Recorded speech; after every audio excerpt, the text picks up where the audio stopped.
All right, you know what it is. We here. It's my son's birthday, man. It's my son Mahdi's birthday. This is a happy birthday tribute to my son. You know, just so y'all know. Is everything working out there? All right, we good. Now, let's let the people come in just so y'all understand what it is. Today is November 23rd, and this is my son Mahdi's birthday, and this is my tribute to my son. All right, I'm trying to let everybody come in, so I'm taking my time as I bring it in. You know, I'm getting ready to drop a joint. I'm getting ready to drop a joint on where I'm going to dedicate a tribute to Shakur, you know, Tupac's father.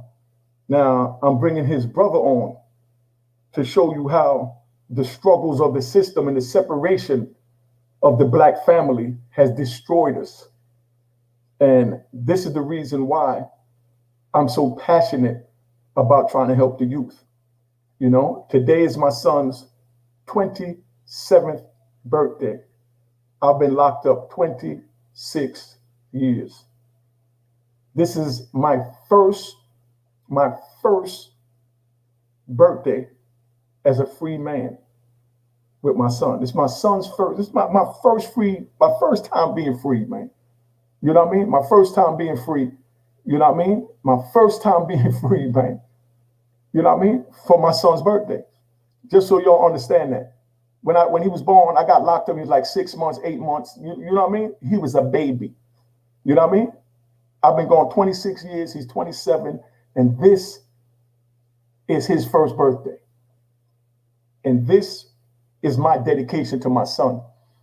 And what this is a tribute to introduce to my son, to your sons, your nieces, your nephews. You understand what I'm saying? And any one of your family members or close friends that you care about, they need to watch this video. They need to watch this channel so they know what this channel is about and what we're offering. This is a free Mutulu Day. You understand? I might do a free William Underwood Day, but right now it's about Mutulu Shakur. This is his son that I'm getting ready to bring up. But before I bring up his son, I'm going to bring up my brother Harris L. You know, we call him Moe. You know, Moe is going to tell you who he is and who Dr. Shakur is.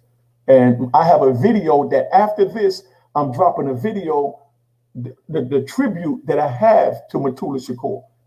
I'm dropping after this. But I wanted to make this a special day because this is my son's first time me being a free man on my son's birthday. You know what I mean? Yo, Harris L, Big Moe. Yeah. You know? Okay, how you doing, man? Tell him. Well, first of all, man, I'm saying that, you know, you said my name, so I ain't got to do that again. But I really want to touch on, man, something about you, really, right? And I want you to know I'm proud of you, man. You know, and like I really appreciate you actually stepping on this side of the wall and continue doing what you started, right? A lot of people talk it, but once they release them from prison, they go back to whatever they were because everything they was doing in it was a facade.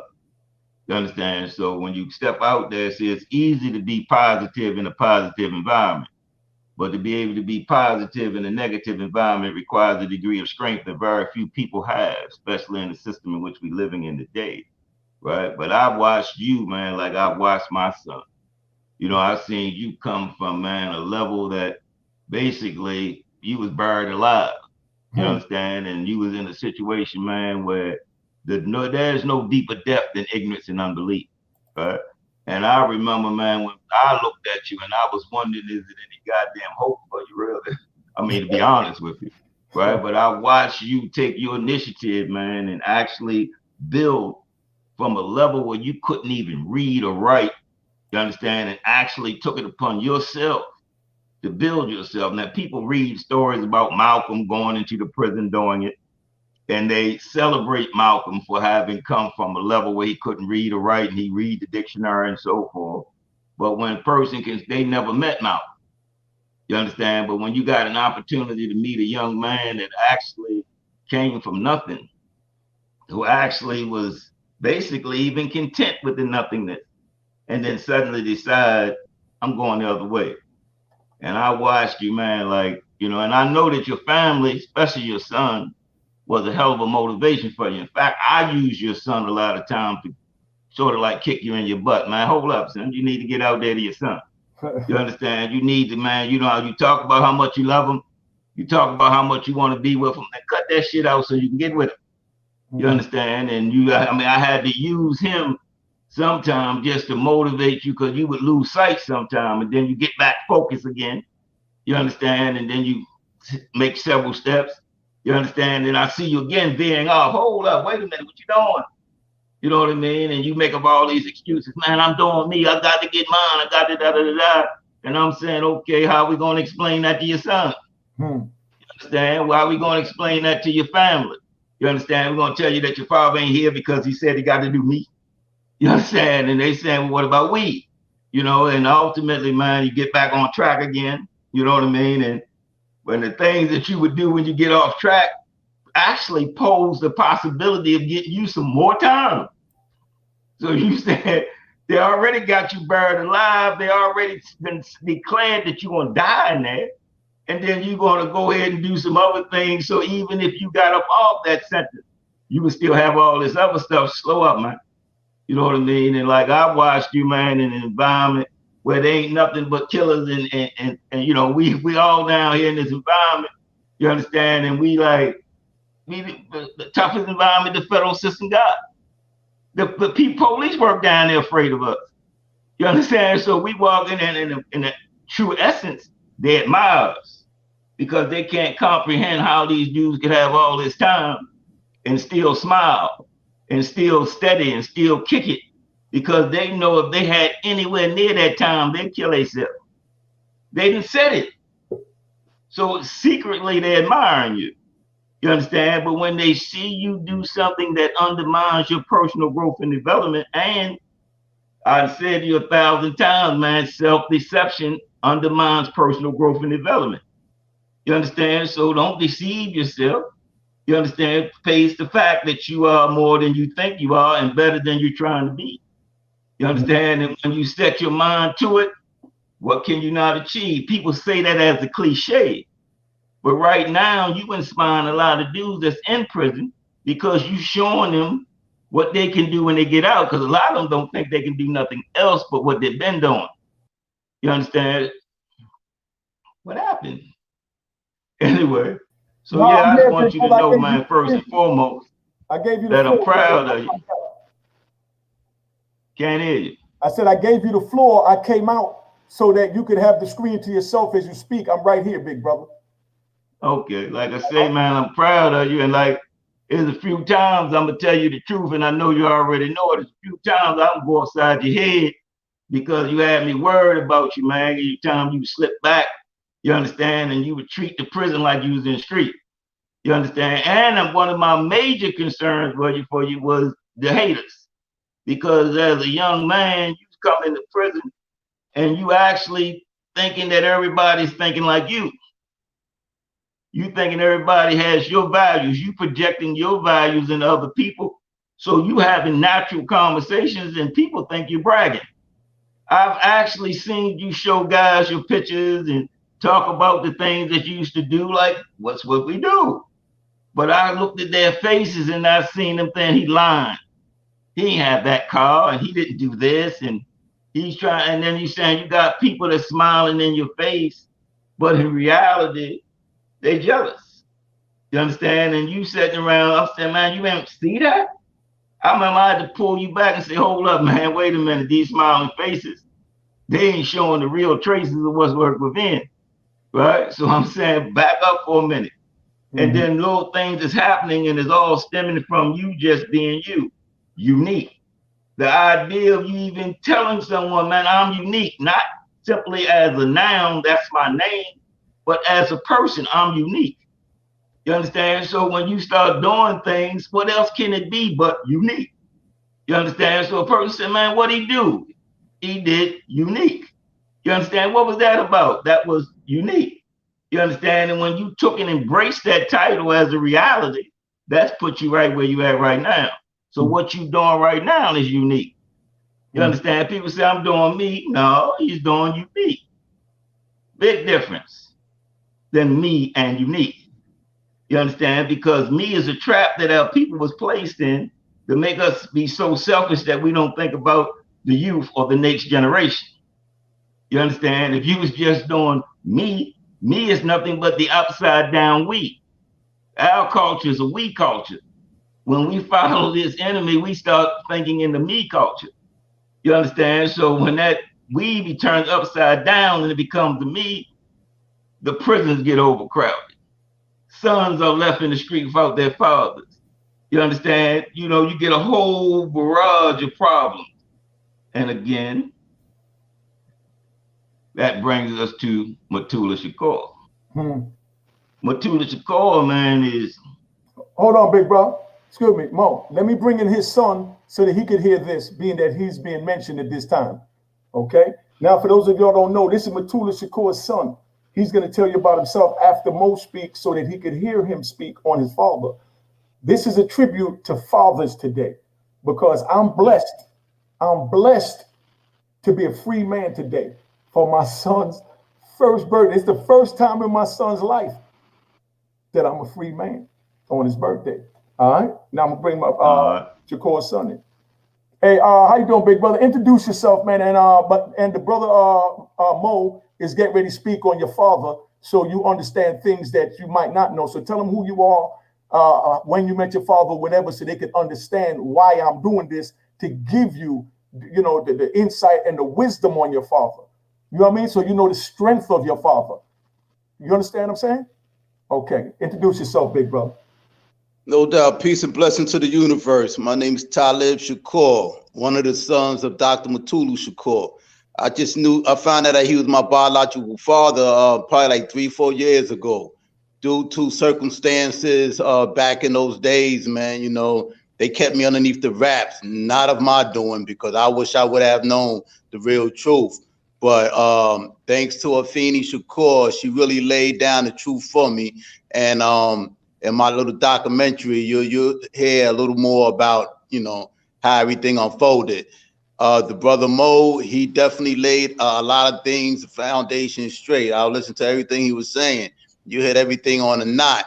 And a lot of things that's going on with us is that, yeah, you're right. We come out here to this so-called free world and then we just run amok. Me, myself, yeah, I was up north for 16 plus years of my life. And I heard all of the yard talk and, you know, I was part of that yard talk for a minute. And then I realized, yo, I'm about to head to set in a minute. I'm not trying to come back up inside here. So what do I need to do to prevent that from happening? So what I was taught is that you perfect something that you love doing, and then you make that a living for yourself when you get out, no matter what it is, no matter what the naysayers may say. Always remember that dollar bill is one color. That's green.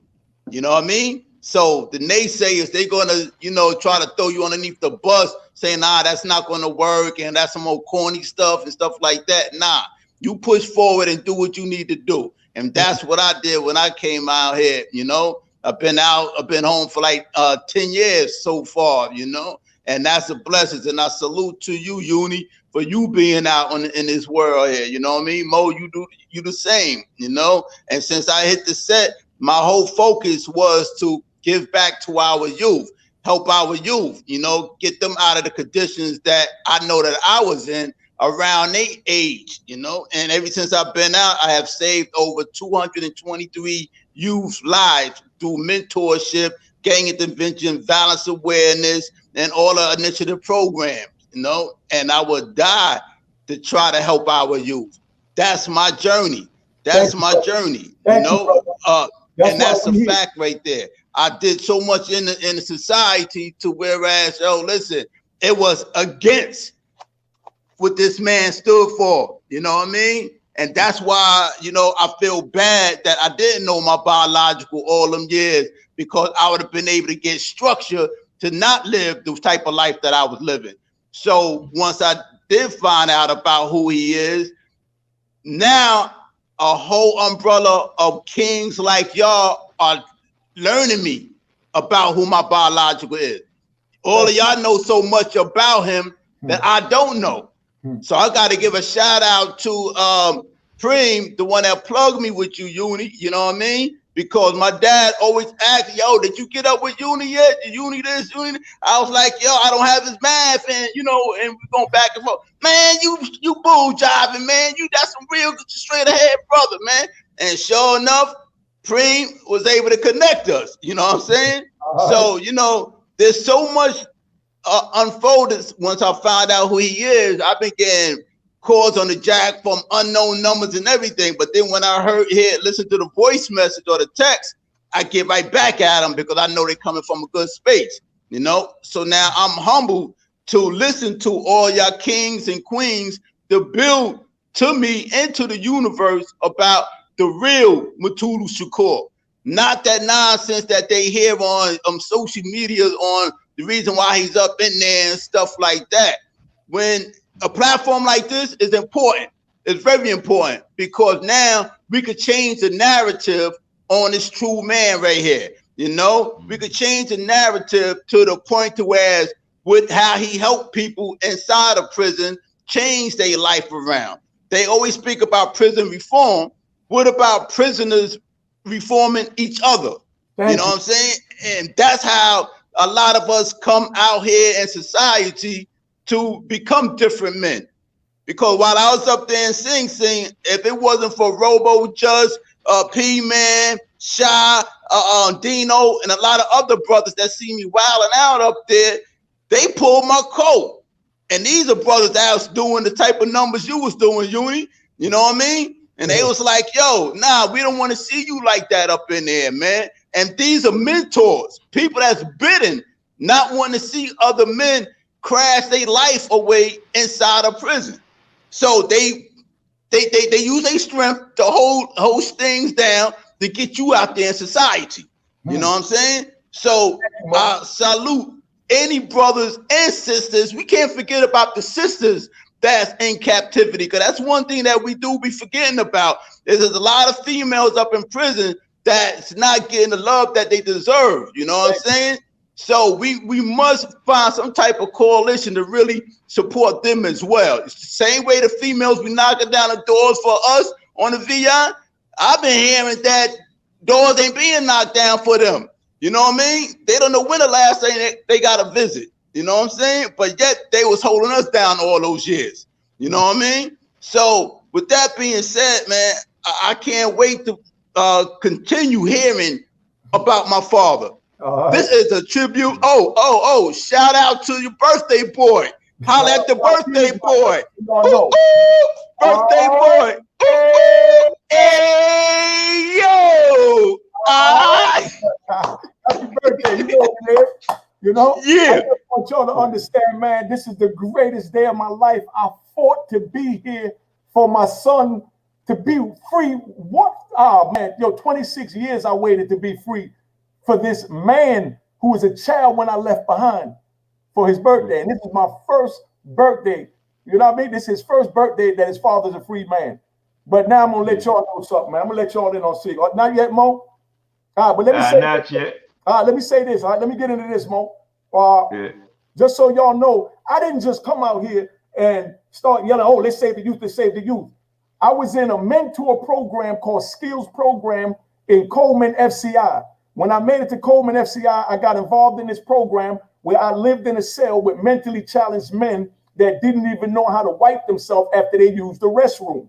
So they called the program Skills. The judges sent them to these programs, and they took the brothers that was that self-rehabilitated, and they put us in this unit. You know what I mean? The older brothers like me, brother Mo, they put us in this unit, and then they picked, the psychiatrists, they picked the other, men. I don't even want to say inmate, the other men, my peers, you know what I mean? And said, Unique, you got to live with this one. He's a little rough over the edges. And 9 times out of 10, these dudes are not what we call crazy.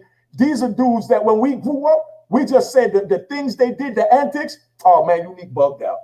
You know what I mean? Yeah. But Unique had a psychological problem they didn't know how to, diagnose, because nobody cared about us in the ghettos that had these little issues that they now call ADDHT and all these alphabet letters to describe, that Unique needed help.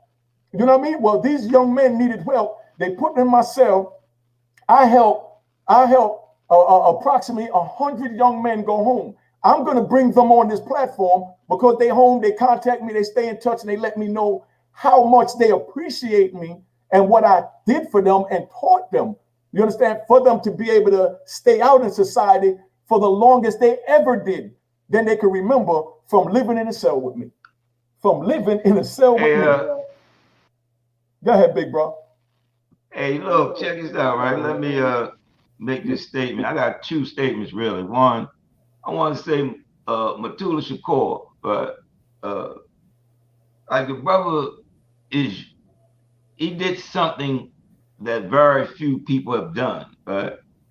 Like he managed to, again, maintain a degree of positivity like we spoke in a negative environment. You understand? Like you're in an environment where there is constantly bombarded with negativity. Like the rule of the day is to think of the negative. So to be able to maintain a positive mentality in a negative environment is monumental. Now, it's nothing to be positive in a positive environment. It's nothing to be positive in a neutral environment. You understand? You can surround yourself with positive people, and being positive is par for the course. But when you're around people and their very waking thought is negative and you still manage to maintain a degree of positivity, it's, like I said, monumental. Now, the brother's in prison because he's a real political prisoner. Now, don't get it twisted. Anything that politics moved to get a guy locked up, the millions of people were in there for the drug, the crack law, all that, they were political prisoners. But I'm talking about a political prisoner on a different level. You understand? He has belief in his convictions, and he has been convicted for his beliefs. I'm going to say that again. He got belief in his convictions, and consequently, he was convicted for his beliefs. So you saying that I'm going to stand on this regardless of the consequence. If this is the price I have to pay for being me or being a man, bring it. You understand? And bring it. So he's saying that I'm willing to pay. See, a lot of times, people, even a coward would do something when there's no price to pay. You understand? But when you know that you're up against Goliath, you're up against one of the greatest powerful systems in the world, and you still take a stand that runs contrary to it. You understand? You David. You understand? And you up against Goliath. The same thing you doing you right now, and I'm gonna say it. When you bring up an issue of Alpo on the video, you David. You up against a lot of haters that ain't gonna like what you did, beloved. You understand? And you say, still, I think it needs to be done. Well, people ain't go, okay, but I'm doing what I think needs to be done. For what? Not for no money. Not so that people can pat you on the back, but because you don't want another generation of brothers and sisters going into the prison system, tripping and falling. You know where the quicksand is. You know where the traps is. You know where the snares are. And you be remiss in your duty not to do something to help them see it and help them navigate around it. So when you go to do something that will help them to see the problems, to see the traps, and then somebody get upset with you about it, then you got to wonder who they working with. Is they working with the individuals that benefit from them falling into that trap? Or are they working with the people who really care about them and don't want that generation to fall into the trap? You understand? So you say, man, I'm going to take a stand. It ain't going to be favorable. People ain't going to like it. Hell, I don't even necessarily like it, but I know it's the right thing to do. You understand? So now you saying I'm going to do that which is right. Why? Because it's right. You understand how? Because I'm going to do it right. Okay, and for what? Because no other reason than that is right. You understand? That's his father. His father, I mean, in the prison system, individual can talk that talk, but there is no way that individual can pretend because everybody knows everybody's business. You understand? See, this dude stand up here at a podium, at a meeting, or a Christian church, or inside at a mosque, and then he go right back out and he go in his cell and do this, that, and the third, drink some wine, mess with. No, his father stands on what he is 24/7. He is what he is when ain't nobody looking, and he is what he is when everybody looking. You understand? Like he actually, I've seen him in conversation. You understand that people telling me, they say, well, man, police coming. So Yep. I ain't saying nothing Yeah. that I ain't going to say if he here. You understand? This is what I am. It's not what I am when ain't nobody looking. You understand? It's a big difference. You understand? So when you got the idea, like the brother said, prison reform, the hell with prison reform. It's about people reform. You understand? See, when you got right now, we got reform killers trying to drop the murder rate. Thank you. You understand? That's people reform. You know what I mean? You understand? You talking about prison reform. What you want? To paint the walls different? To get a better meal in the kitchen? To get a couple more basketballs in the gym? That's prison reform. I'm not trying to make hell heaven. You understand? I'm not sitting here trying to make their prison better. You understand? You saying I'm trying to make the people that are in it better. You understand? You saying, so the idea of prison reform, miss me with that. You understand? Miss me with that. But if you talking about people reform, I'm your man. You understand? I'm your man. See, when dudes, like certain guys, and I ain't saying everybody, but certain guys in prison, I use the term buried alive. You understand? See, especially when you got dudes that got that elbow or got that leather, they buried alive. Now, what kind of man are you? When giving up is easier than getting up. When giving in is easier than digging in. You understand? And still you stand? That's a defining moment. This is going to tell you what you're really made of. You understand? This is no task for the word and the weak. It's going to tell you what you're made of. This is going to help you to better understand who you are and what you are. So it's a defining moment. And when you step into the environment and won't let the environment define you, so you don't walk into the environment says you either going to be an inmate or a convict. No. I'm going to be a man. Same thing I was when I came in. Now, if convicts just so happen to do what I do, good for them. But I'm not trying to be a convict. I'm not going to let the environment define me. That's why you see so many convicts standing out on the corners now, because they went in prison and let the prison define them and then brought it home. You understand? This is why so many people are going to complain about some of the positive things that Unique is doing, because they're convicts standing out on the corner. You understand? And they're defining and looking at what he's doing through the lenses of a convict as opposed to the lenses of a man. You understand? So my position in life is beyond repute. You understand? When I say something is right, man, don't nobody question that. I've had people come to me from all different whatever to say, man, mediate this, man. I'm saying, y'all know the decision I make, you got to stand on. And they say, okay, Mr. Moe. And I go out there, GD, Crips, Bloods. It don't matter. You understand? I'm saying, I'm going to give you the law. I'm not going to give you any advice that's designed to please you. I'm going to give you some advice that's designed to help you. You understand? So ultimately, I want to say, I tip my hat. Now, let me add this. Yeah, today is Unique's son's birthday. But what a lot of people don't tend to realize, because they let this European tell them when Father's Day and Mother's Day is, today is also Father's Day. Because this is the day that he officially became his father. Look at the record.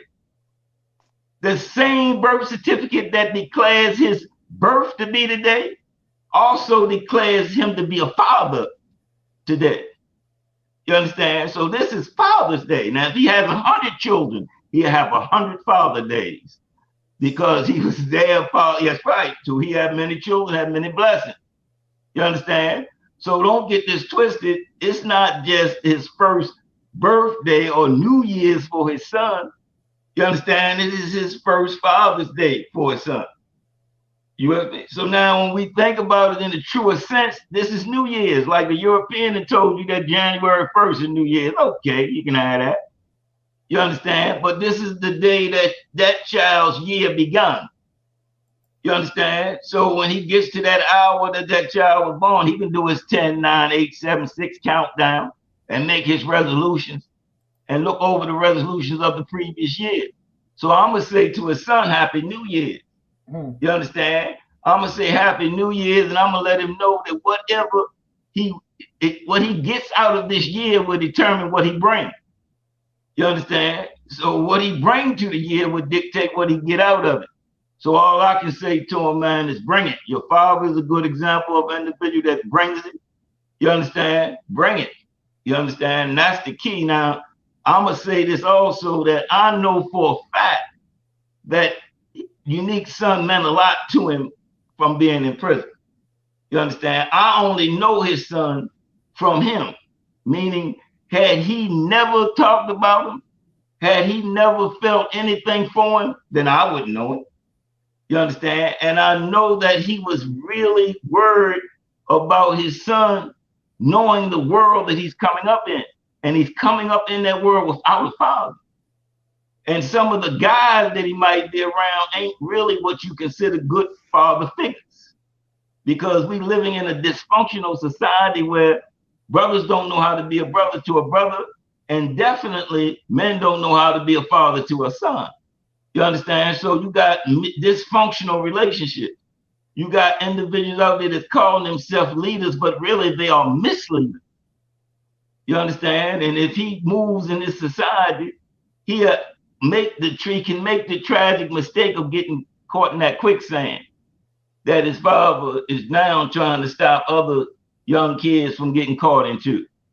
You understand? And with that kind of heart, that kind of concern, that you saying, man, I'm willing to give my time, my energy, my heart to trying to keep others from going through what I went through. You understand? If you can just, and you talk about how many people that you help. See, knowledge is a gift that keeps on giving. So you may have helped 100 guys, but you got to also recognize if they help 100, that's yours too. And if they help 100, that's yours too. You understand? So you counting bodies and not recognizing that those individuals will go on to help others. You understand? So knowledge is a gift that keeps on giving. You understand? I've been stopped trying to count. You understand? I mean, the brothers that in ADX and all the USPs and whatever, I don't even do the counting. In fact, I don't even let them count. You understand? When they man, the Moe saved my life. Look, man, miss me. I don't want to hear that. Just live that life. You understand? So anyway, to make a short story shorter, right? Yeah, man. I thought that your son would be on here. I wanted to see him, man. I wanted to tell him how much, man, he meant to you, man. I wanted to tell him, man, how much I used him to hit you over the side of the head to make you get out there to him, man. I worried you was, okay, admit it. Worried you was about him getting caught up, you understand, and making the mistakes that you made, man. You understand? Look, man, I don't understand why he ain't there, man. I need to meet this kid, man. You understand? Where he at? Just so y'all know, the other day when I broke down emotionally on here, so y'all know it wasn't about no comments, man. That's why this is all new to me about social media and that people make up things and things like that, but I'm not going to get on that. I broke down on here because I fought for 26 years and I might break down again, but I'm a man and I'm human and I love my son. So you understand that? Like Talib, your father loved you. You understand? When he found out that he had cancer, he called me to the yard. He ain't tell nobody else. He said, go get Unique. I'm thinking the old man got beef, which he never has, because everybody love him. I go run to the yard, and he sit me down at the table and told everybody else to get away. And he said, man, if I never see you physically again, because I'm going to continue fighting for my freedom, know that I love you, I respect you, and I respect how you trying to help the youth and you picking up the torch from where I may leave off. I said, what you talking about, Doc? He said, man, these people told me I got cancer. I said, what? He said, how you just telling me this? He said, man, they just told me. They took my blood last week. Now they packed me out. They getting ready to rush me to a cancer hospital. He said, man, know that I love you, man. I just lost my son. You know, Chaz. You know what I mean? He told me about all that. So, you know, this is passionate to me. When I broke down up here and I cried and y'all misconstrued that about comments, you know what I mean? That had to do, the comments had to do with a lot of my decisions because I couldn't believe that I'm doing something. So what I feel is so positive, and for negative-minded people to take it in a negative way when I'm doing something so positive, because I'm trying to save your son, your daughter, your niece, your nephew, your uncles. You know what I mean? Because some of us older guys don't know no better. Yeah. It took me 30-something years to learn how to read what ABC is. You understand? So I'm letting you know who I am, because a lot of them came to my platform because I was going to drop this Alpo video and have Alpo talk to the youth to let them know that we're sorry. We made mistakes. And I'm not going to judge no man. You know what I mean? I just have my truth and they're entitled to their truth. But now, as far as my son, I fought for 26 years to get out here. And Brother Talib, I'm here. I'm free. But guess what? He's in prison doing 29 years and been there for 9 damn years. And y'all figure out what I'm doing trying to help you. I lost my son for my choices. My son is in Virginia State Prison. When I got sentenced, the prosecutor came to the cage and he said, you know what? You got a son down here in Virginia. And I tell you, I'm not going to stop until I put him in a cage with you. They told me that. That's the nature of that beast, right? Yeah. And then now my son that I fought to get out here for, I fought for 26 years to get out here and stood on what I was raised on as my principles and not judge others on what they was raised on or chose as their principles. Because that means nothing to me. Only thing means something to me is my son. My first free day. My son's the first day I'm free for my son. And he's in Virginia State Prison doing 29 years and been there 9 years. And that's why I broke down. If y'all can't understand that, alhamdulillah, it is what it is. Yeah. You know what I mean? But I fought to keep that boy out of there, but I wasn't in contact with him while I was locked up. No excuses. You know what I mean? Because he made his choices. You know what I mean? But my choices led to his choices because I didn't know no better. So I'm trying to help your sons, daughters, nieces, and nephews. You understand what I'm saying? Yeah. Learn better from my downfall. And so that you fathers listening out there, get with your sons, because I wasn't able to get with mine and I lost them. And now I'm trying to help you save yours and you telling me about views. What do I care about views? You know how much money I made? Not to brag about it, none of that. Money's nothing to come. Netflix, Hulu, all that contacted me about the work that I'm doing on this platform. They are in love with what I'm doing. My prison folks talk, my grown folks talk, my prison talk. I have prison talk up here where I bring other brothers that was in prison to talk to the youth, talk to their parents, and let them know that, you know, the choices we made and what led us to where we at, so that they can hear these things that they don't have at their dinner table. It's Thanksgiving in 2 days. I don't celebrate Thanksgiving. I've never, every Thanksgiving, and Mo would tell you, I fast. Yeah. I don't eat turkey. And I don't eat nothing on Thanksgiving. There's nothing to be Thanksgiving for me while my son is out there lost without me. While my daughters is out there lost without me. While my brothers around me, sons and daughters and nieces and nephews and grandmothers and grandfathers that need them, is lost without us. You know what I mean? Yeah. And that's what my platform is about. It's not about views. I'm going to get the views that I need, which is the views for the ones that I touch. And those are the only views I care about. You know what I mean? And yes, the comments moved me. They moved me because I'm human. I'm from another era. I'm from an era when you tell a man in his face how you feel and tell him, but I still love you. That's just how I feel. I still love you, my brother. I still love all my brothers. And I don't want none of them in jail. I'm not even mad at the man that told on me. I love you, my brother. The man that told on me why I got, not why, because my choices got me my life sentence. Let's get that right. But I'm letting it be known that I'm not mad at anybody. I don't judge anyone. Only God can do that. But I was brought into this mind frame and this growth from brothers like Moe, from brothers like Dr. Shakur. And I just met him last week, Dr. Shakur's son. But I had to have him up here because y'all need to know the reason for what I'm doing. And so we can all get together. I want to bring all the kingpins. I want to bring all the robbers. I want to bring all the murderers. I want to bring all the kidnappers. I want to bring everybody together because we all was used as pawns and was totally violated our communities. So now I'm trying to give us a chance to give back because it took us to tear it down. So it's going to take us to get it back together. I learned that from Shakur. I learned that from my man Moe. I learned that from Appleby. I learned that from Shakur, Sherman Dobson. These are brothers that you don't know that was my mentors. I'm ready to cry now. You understand what I'm saying? Because there's so much work to be done, man. I'm no prophet, I'm no Moses, I'm no none of that. I'm just a black man that lost his children from his choices and trying to prevent y'all from losing yours. And that's it. Now I'm gonna fall back. Dr. Shakur Jr., please talk to them and let them know what you know about your father. But I just want y'all to know who Unique is and why I'm on this platform. None of this means nothing to me. I'm getting ready to get a check from Netflix and Hulu.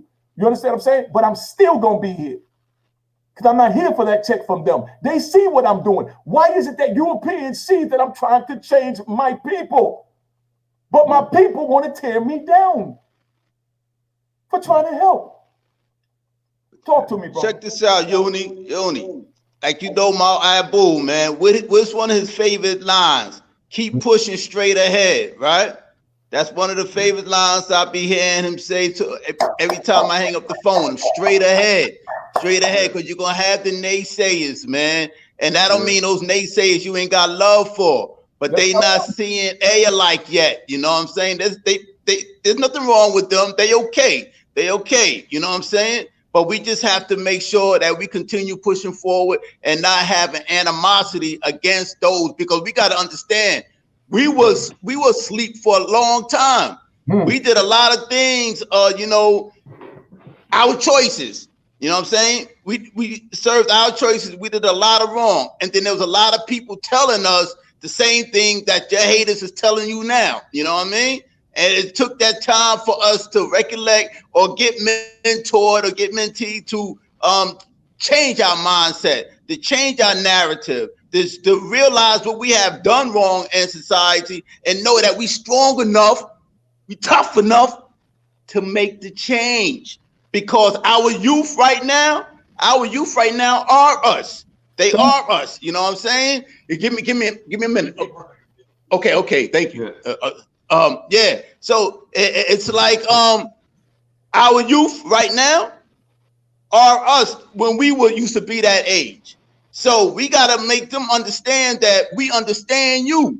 You know what I mean? There's certain people that are out there. They are, you know, stick-up kids and, you know, bank robbers and, you know, bodying things and stuff like that. For what cause? Why are they doing that? I can only speak for myself. I can speak for why I used to do certain things. Me too. And that's because of love of money. Tired of seeing my mother living in the conditions that she was living in due to the fact that single parent household. So now how many of the kids is being raised right now? Single parent household. So now if you have a young man that's, you know, got a strong back like we have, we're not going to want to see our mom struggling. We ain't going to want to see them going through what she's going through. So now what we going to do? We can go get that hammer and we're going to go do our damn thing to try to bring money in the house, to try to provide and stuff like that. And then when we bring it to mommy, what do mommy tell us first?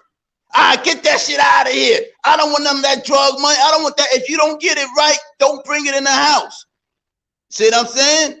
But no, we still choose. Listen, you can say all you want to say, I see these rats and roaches and the ceiling falling down and everything. I don't want us to live like that. You know what I'm saying? So the choices that we make to go and get that bread are some of the same choices that our younger generation are doing now. Is it right? No. Do we understand them? Yes. But now we have to be strong enough to be able to go up in the boulevard, go up in the staircase with the homies, you know, blazing their L's, doing their thing, putting their hammers together and all like that to go do a shakedown.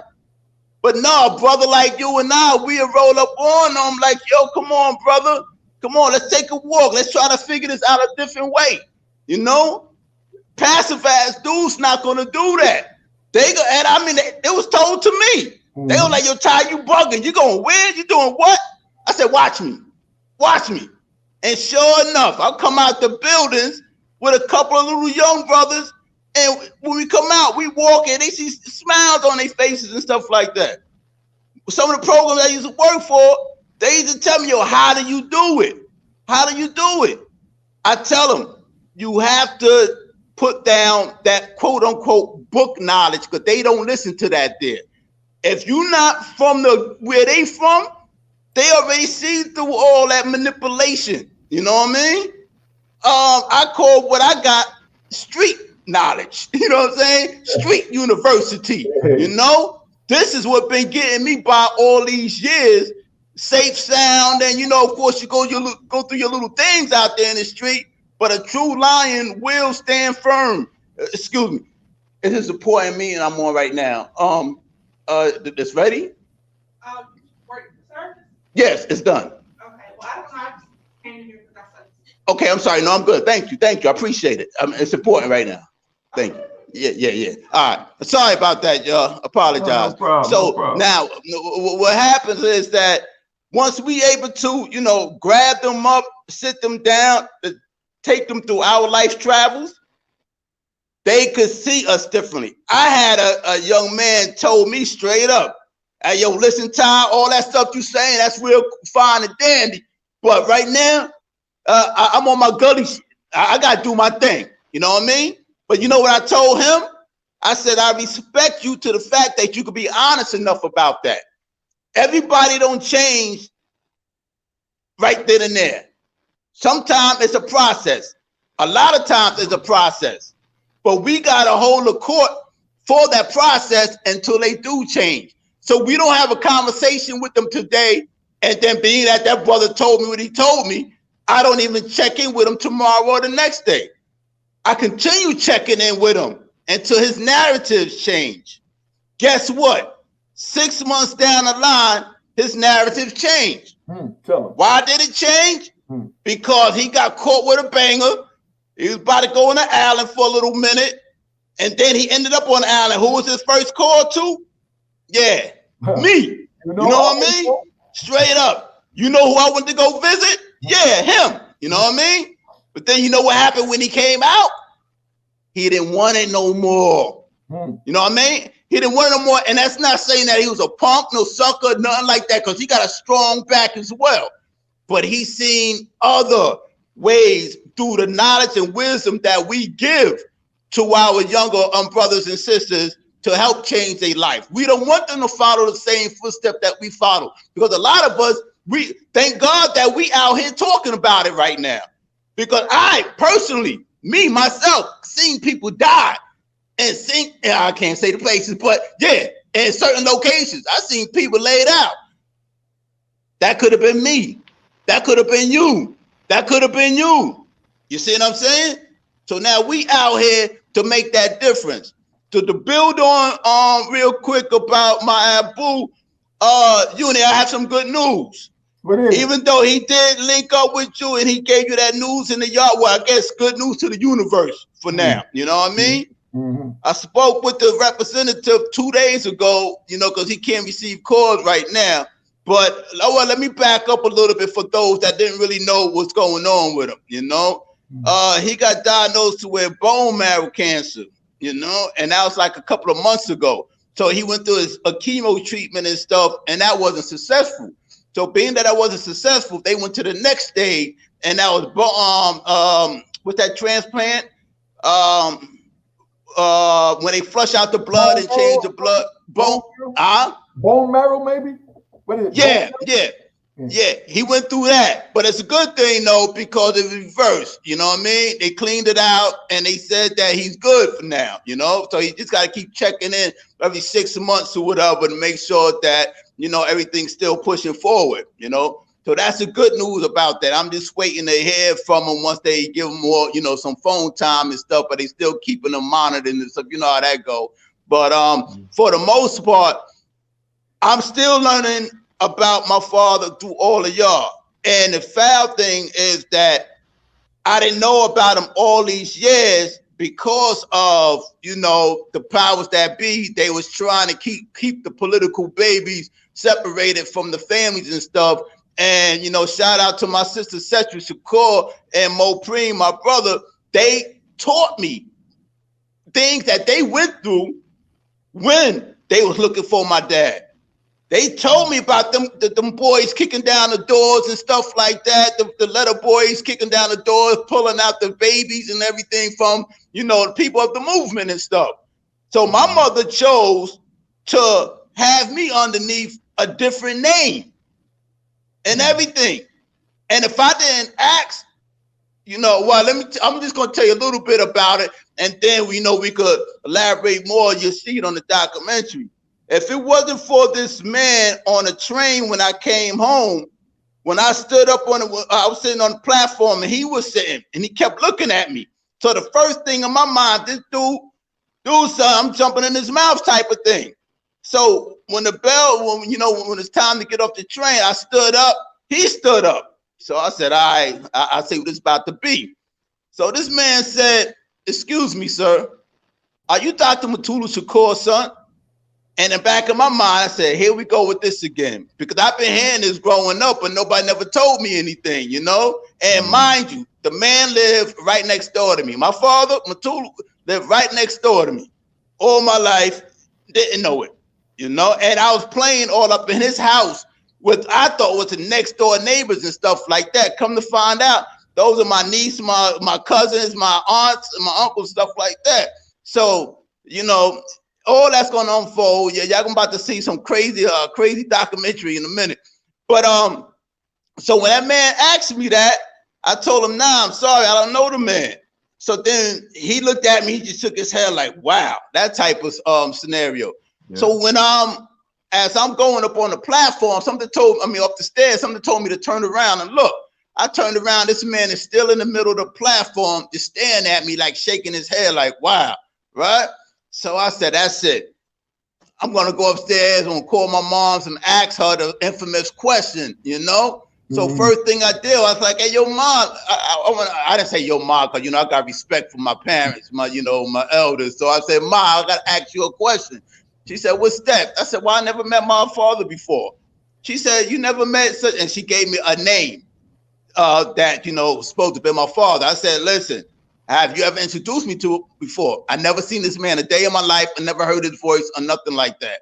So now she said, he was just running around. I never could get up with him and stuff. I said, let me ask you the real question I want to ask you. I said, is it possible that Dr. Mutulu Shakur is my biological father? She paused for a second. She said, yes, son. Yes, that is your biological father. Sorry. I said, nothing to be sorry about. I'm not going to stop until I find him.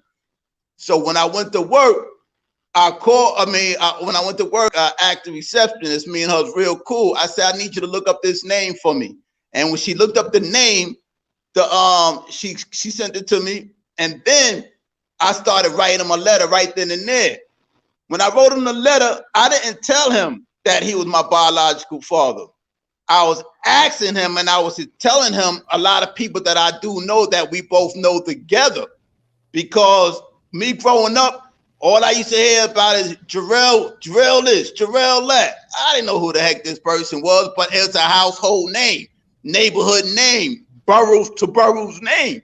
So I was like, who the heck is this dude? So, and I'm talking about I'm 11, 12, 13 years old, stuff like that.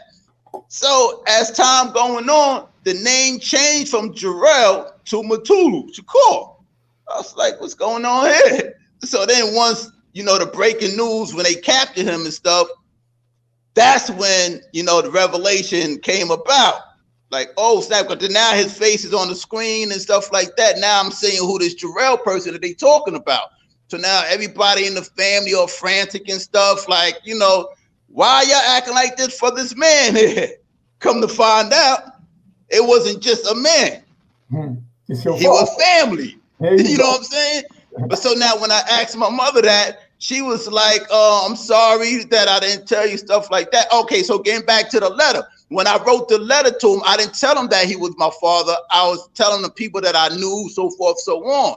So after I did that, I sent the letter. At the end of it, I said, is it possible that you might be my biological father? So then right after that, like maybe a week later, I get a letter back. And on the letter, it said, wow, I finally found my son. I'm never going to lose contact with you again. Here's your family's names and numbers. And first on the list was Afeni Shakur. Next on the list, Setra Shakur, Mopreme Shakur, all the way down the list. You know what I mean? And sure enough, I called. As soon as I called Setra, she said, wow, I was waiting to hear from you. Mommy got some plane tickets for you and your wife to come and visit. Word. So we got out there. When we got out there, we had an Antoine Fisher moment. Everybody from all over, you know, family and friends piled up just to meet a brother, you know what I'm saying? And I was truly honored. And then that's when, I mean, it was a nice function and it lasted for a little while, but then it came to a point of time that it was getting late. So my sister Setra, she grabbed me and my wife's arm and rushed us down to the boardwalk. She was like, come on, we gotta go see mommy real quick before she go to sleep. If we could see her again tomorrow, but she might get some rest now.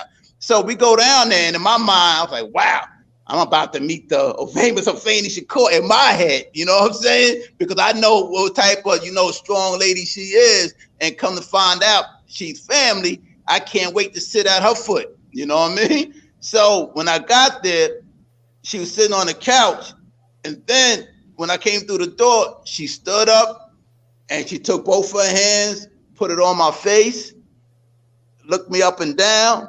I don't know, it seemed like she was trying to, you know, not smell me, not in a negative way, but you know, certain people, okay, like, so certain people be like, damn, so much stuff going on. Pardon me for that. So what happened was when she looked me up and down and she brought her face close to me, she said, wow, you are one of ours. She gave me a big embrace. She went to the her photo cabinet and she took out 2 pictures. One was with my father, Tupac, and my sister Setra, and another one was with Setra and Tupac, right? I still got them to this day. I just put them away. And then that's when she sat me down. And then she said, listen, I need you to do me a favor. I said, what's that, Mama Faye? She said, I need you to go home and I need you to tell your mother that you love her and you're not mad at her. I didn't understand why she said that because I never expressed my true feelings on how I felt about all this. Because I don't care. Every child's supposed to know who their parent is, whether they the richest person in the world or the worst off person in the world. That's your parent. And that's it. And whichever happens after that happens. I didn't get that liberty. You know what I mean? So when she told me that, I said, Mama Faye, why would you tell me something like that? And I never even had a conversation with you before. She said, listen, your mother had to have been a stronger lady than a lot of us to keep you underneath the wrap for this long. And you would not have known who your father was and the rest of your family is if you did not ask that question. Your mother, I guess your mother wasn't going to lie to you if you was to have asked, but she wasn't going to tell you either. You know what I mean? So do I still feel some type of resentment and bitterness up inside here? Yeah, because I have to learn about my Abu through all of y'all. And that's a beautiful thing. And I appreciate y'all because why?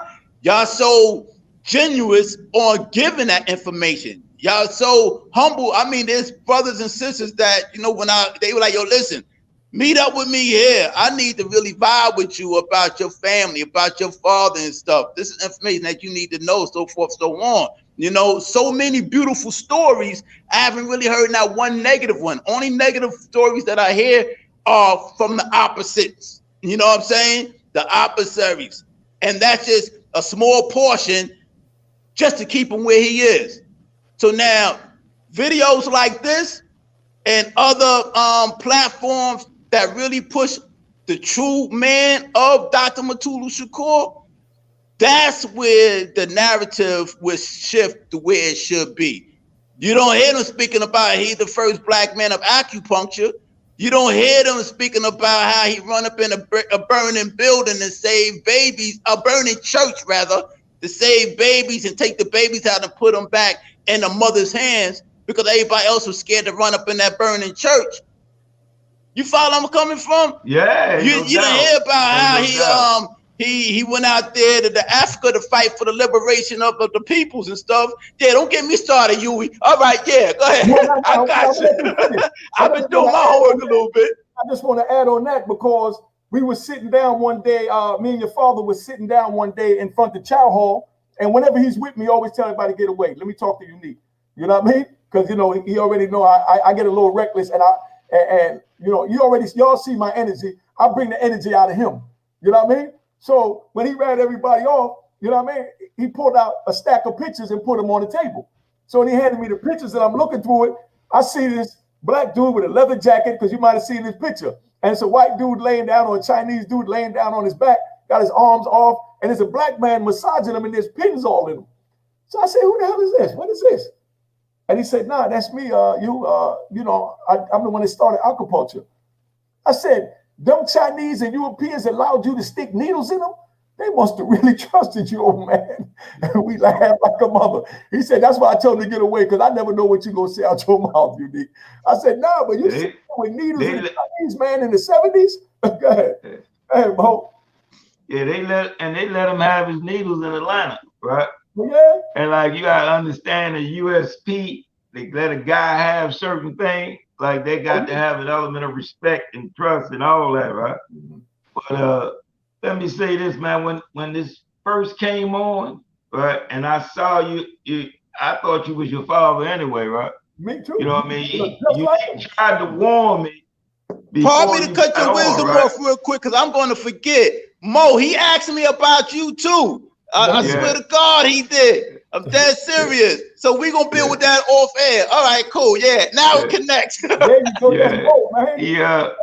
He tried to warn me. He said, man, he looks just like his father. But when it came on, I'm thinking he putting like a picture up to let the people know who he going to be talking about, right? Until you start moving. I said, oh, shit. I said, yeah, man, you got love. And like when Athena, it's an African tradition, right? When Athena took your face in her hands, right? Right, she's basically testing your spiritual aura, right? You know what I mean? And she's basically saying you one of ours. She's saying because of that connection, she's gonna tell, right? Whether or not you who you are. It's better than a DNA test, right? You know what I mean? And but when you look at the life in a broader sense, he says a phrase that says, man may plan, but God is the best of planners. So when you look and you saying that I didn't know who my father was, you understand? And you saying I am who I am today without that knowledge. You understand? You saying, okay, and everything that I went through was something I needed to go through in order to be what I am today. It's a story, if you have a minute, where you take a block of steel, right? And you put it in the fire and you wait until it gets white hot. Then you pull it out and pound it, because you're gonna make a sword. You're gonna make a sword. The sword got to be perfectly balanced. It's got to be sharp to the degree that you want it to be, right? It needs to be. You saying, but the pounding, the fire, the grinding that this got to go through in order to produce this sword. If the sword could talk, it probably wouldn't have anything to say good about that pounding and that grinding and that fire. But it couldn't be what it is without it. You understand? So everything that you went through to be who you are, you understand? You saying, how can I be upset with it if it made me what I am?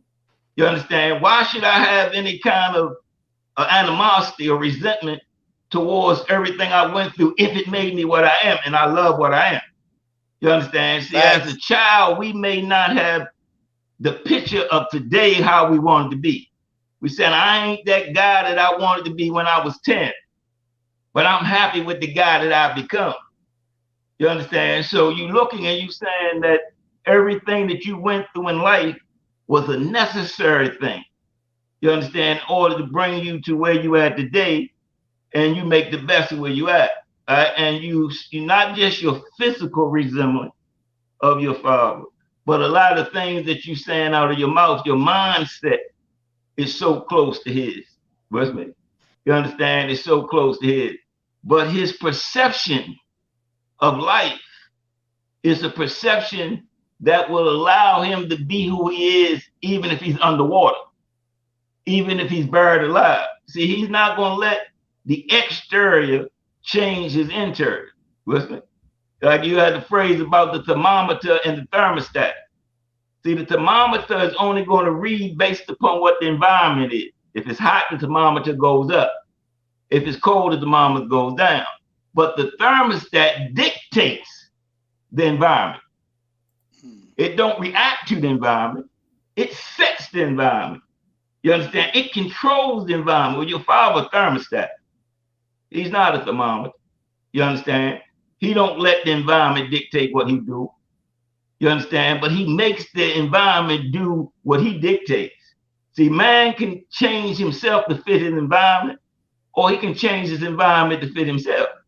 And oftentimes, we got to do a little both. But when you're standing on principle, you oftentimes, more than often, find yourself changing the environment to fit you. You understand? And it ain't something that you sit down at a table and draw out plans and strategy. You change the environment to fit you just by being you. You understand? Principle, when you principle-centered, when you're doing things predicated upon principle, then in a battle between principle and emotions, emotions never win. In a battle between principles and carnal desires never win. So your father is a man of principle. You understand? And that alone makes him a thermostat.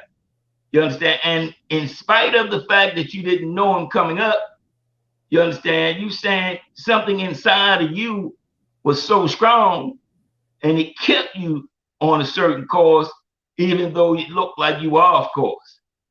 You understand? So the pounding that you went through, the grinding that you went through, them old hot moments when you were in the fire for X amount of years, they were necessary moments. You understand? To help mold and shape you to the person that you are today. Why would I resent that? Right there. You know what I mean? What is there to resent? That. You understand? Second, if I know that everything was for a purpose. Everything, you know, so when you look, you saying now you got an individual that don't like who he is, then he can resent everything he went through because he's somewhere he did different. You understand? But when you love who you are, ain't nowhere in the world you can resent what went into making you that. That's a fact. And this is what I love so much about this guy, right? Unique. Yes. Like, funny as it seemed, like he people think of him unique, and they hear that as that's just a name like Joe, Michael, Billy, right? But when I say unique, I'm saying because he is unique. Even in his madness, he was unique. He was a unique kind of crazy, right? He was a unique kind of crazy, right? The way he moved in this madness, though it was madness, it was unique. You understand? So now when he's sitting on this platform, and this platform, though it may appear to be similar to maybe other platforms, it's really not. It's really unique. Pardon me for a second. I might have to go off cam for a second, but I'll try to come right back. All right? Then we'll pull you off, and me and Mo gonna talk till you get back, big bro. When you're ready, I'll be able to see you on the bottom and we bring you in, all right? All right, all right. Give me a minute. Right back, big bro. Got you. All right. All right. Yeah, go ahead, Mo. Yeah, and I'm saying, man, that the ideas, you understand, that you are at this particular platform, right? You understand, is see, a lot of people,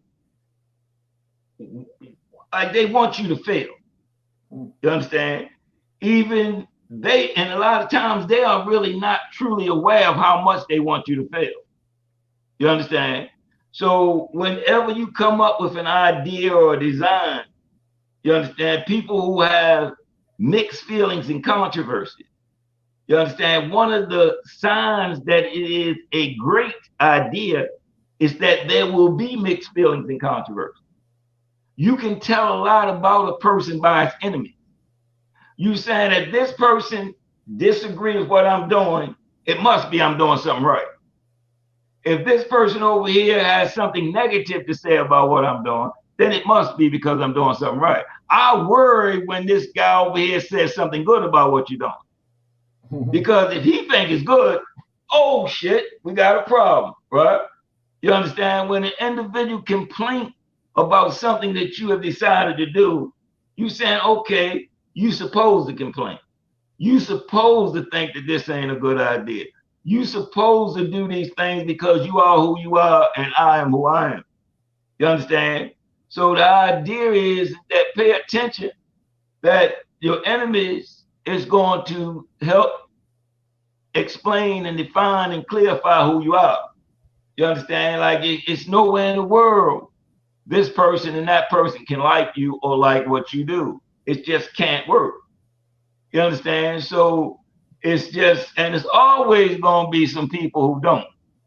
You understand? It's never going to be a situation where everybody is pleased. You understand? So you saying if you're trying to please everyone, mission impossible.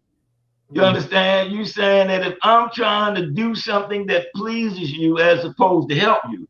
See, advice is supposed to help, not necessarily to please. You understand? So when you're doing a program, you're saying your objective stays focused on trying to help. You understand? Not necessarily trying to please, right?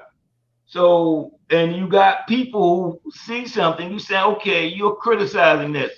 But in your criticism, you're revealing two things. One, you're revealing that you watched it. You understand? You watched it. You understand? So it can't be all that bad if you watched it. You understand? And your negative comments will promote it, because all the people you're talking to about it wouldn't even have heard of it had you not negatively promoted it. But you're promoting it. You understand? So thank you. Thank you. I don't have a problem with you disagreeing and promoting. You understand? Now, if you coming back to me with your negativity, is it because you want me to pay you for your promotion? You understand? Because in this world we living in, everybody gets paid for what they do.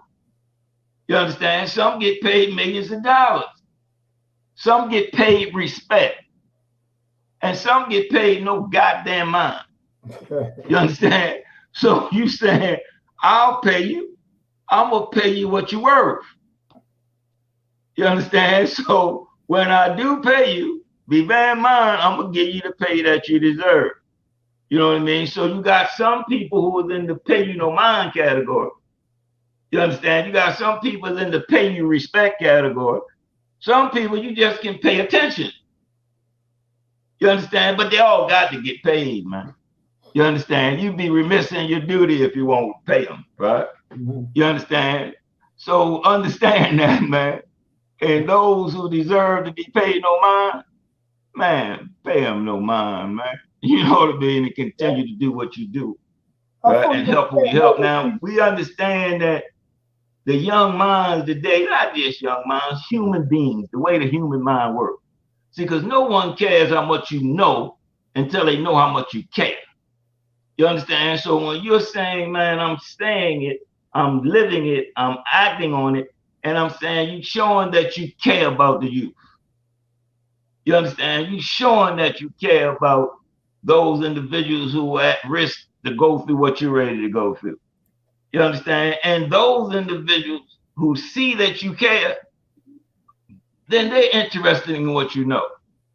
Those who don't, man, it's out your hands. You understand? It's out your hands. So don't deny those who need your help, because there are those who are needed but unaware of the fact that they do, right? So the haters doesn't hurt you. The haters hurt those who you're trying to get to. You understand? So consequently, when you walked out the door, you understand the old phrase, the haters revved up their engines. You understand? They revved up their engines, you know what I mean? Because they was getting ready to do it. Some people hate people that they never even met.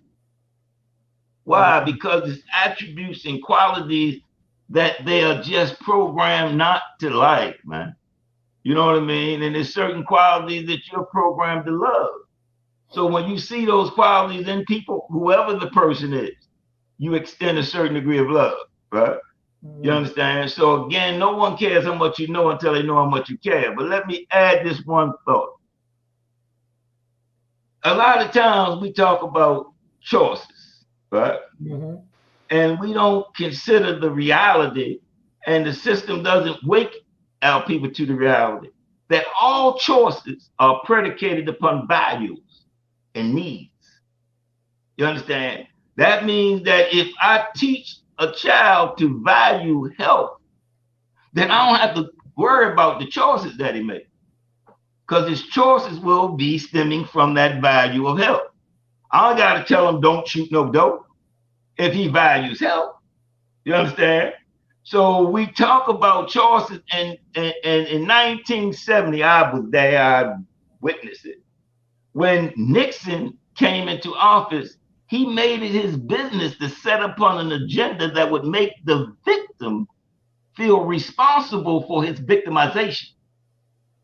His objective was to make the victim feel that whatever happens to him was his fault. So what he did, he put a certain amount of money into the educational system to get them to start teaching that the individual is suffering because of choices that he made, without teaching them that his choices was being shaped by the values he was given. The child wasn't born valuing Nikes. He wasn't born valuing Mercedes. He wasn't born valuing the house with the picket fence on the hill. He was taught to value these things. He was taught to value how others see him. He was taught to value fitting in. He was taught to value how people laugh at him or embrace him. And then the system says, let me teach him and what he has to do to get that. You understand? Then I'm gonna tell him, oh, you made that choice. But before he could even spell the word choice, he was shaping his values so that the choices would be made. You understand? So when you look at it, Victor Hugo, Martin Luther King, no less, stated it. He quoted Victor Hugo. He said that when you place a people in darkness, they will commit sin and crime. Who do you blame? The person that committed the sin and crime, or the person that placed them in darkness?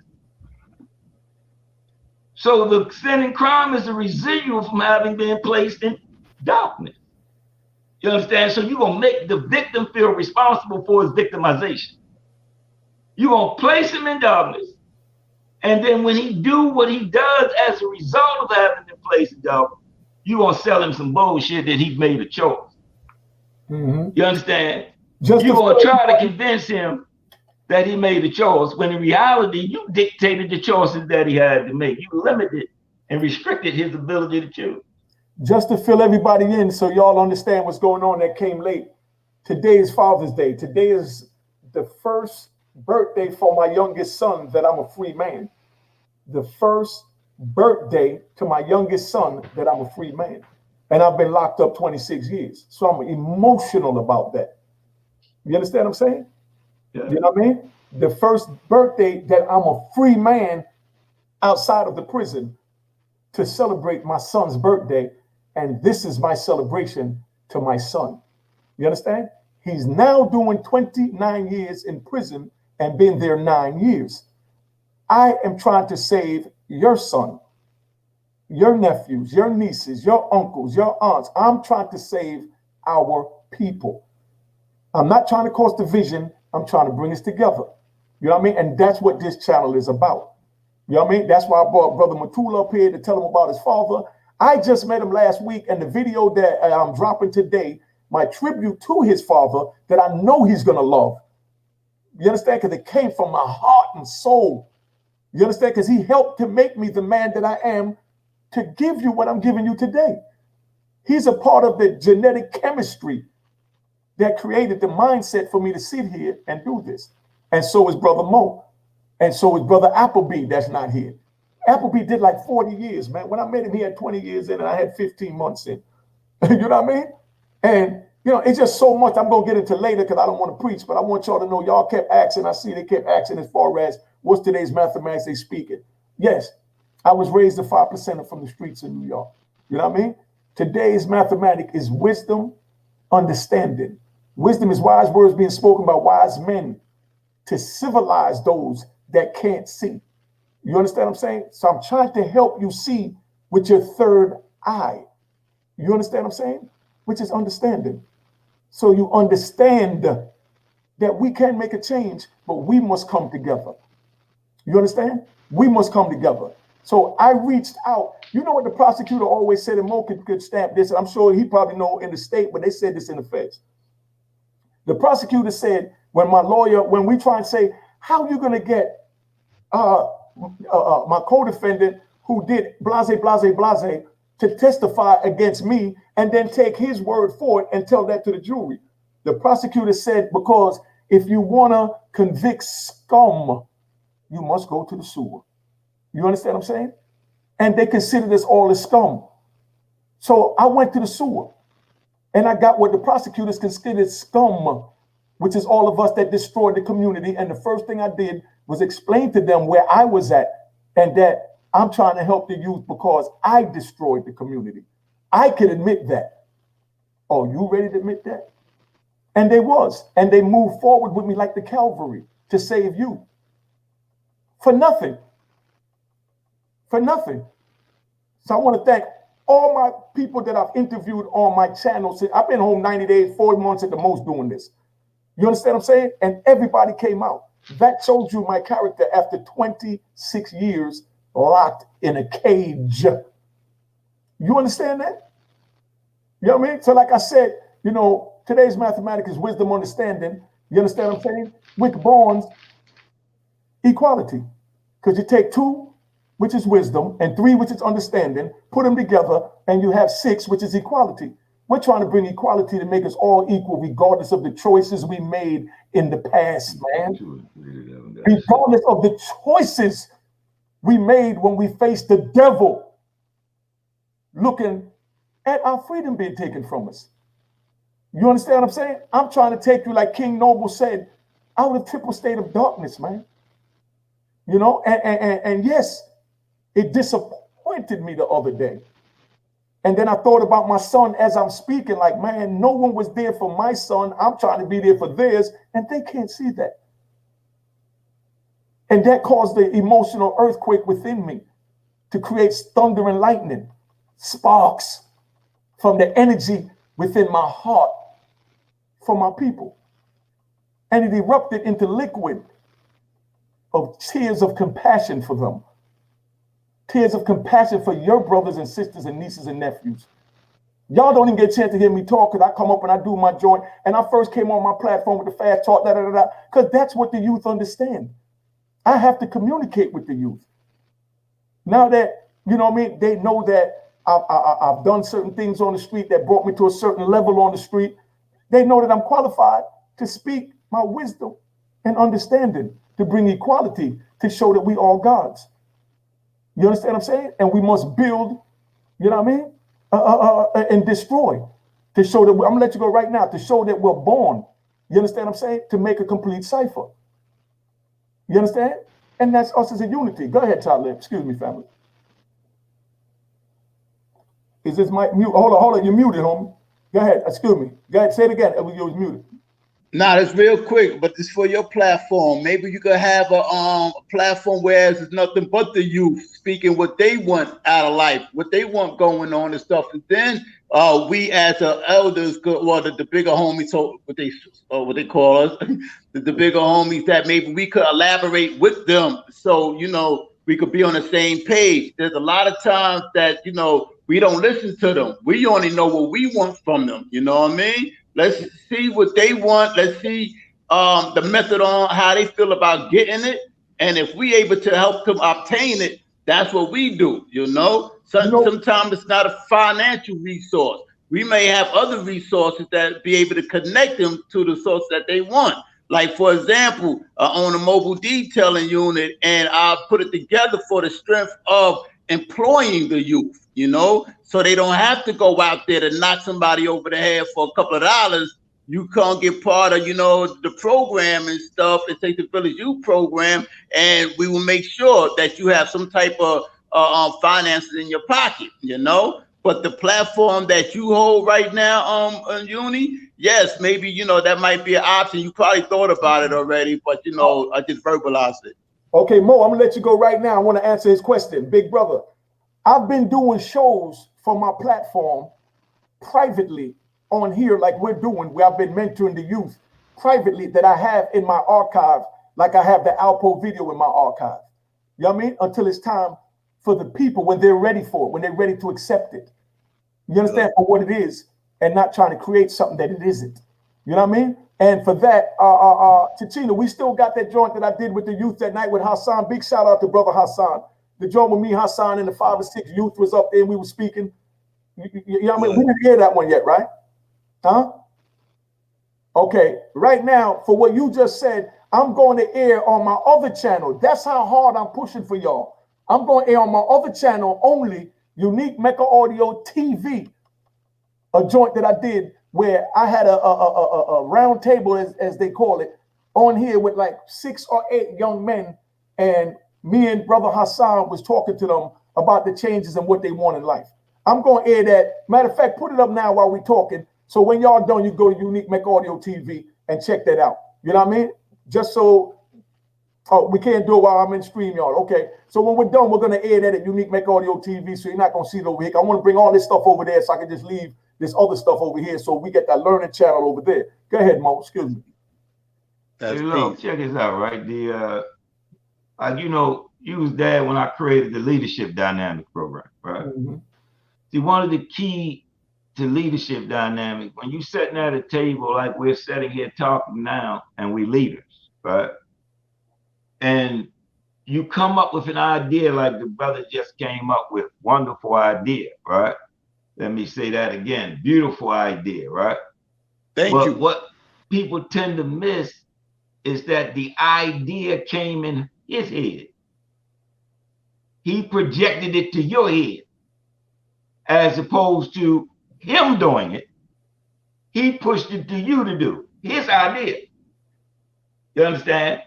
First mistake. You understand? In reality, the idea came to him, and with the idea comes a responsibility. See, if you have the ability, then you have the responsibility. You understand? To take care of that. Now, can I answer that real quick? In his head is way bigger than what he just pushed. It's so much more there.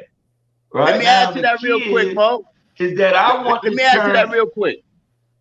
Yeah, that was the idea, my idea. However, I know that Uni have a much bigger platform than I that can reach more individuals. Then create the idea and bring it to his platform. See, in other words, check out what I'm saying, right?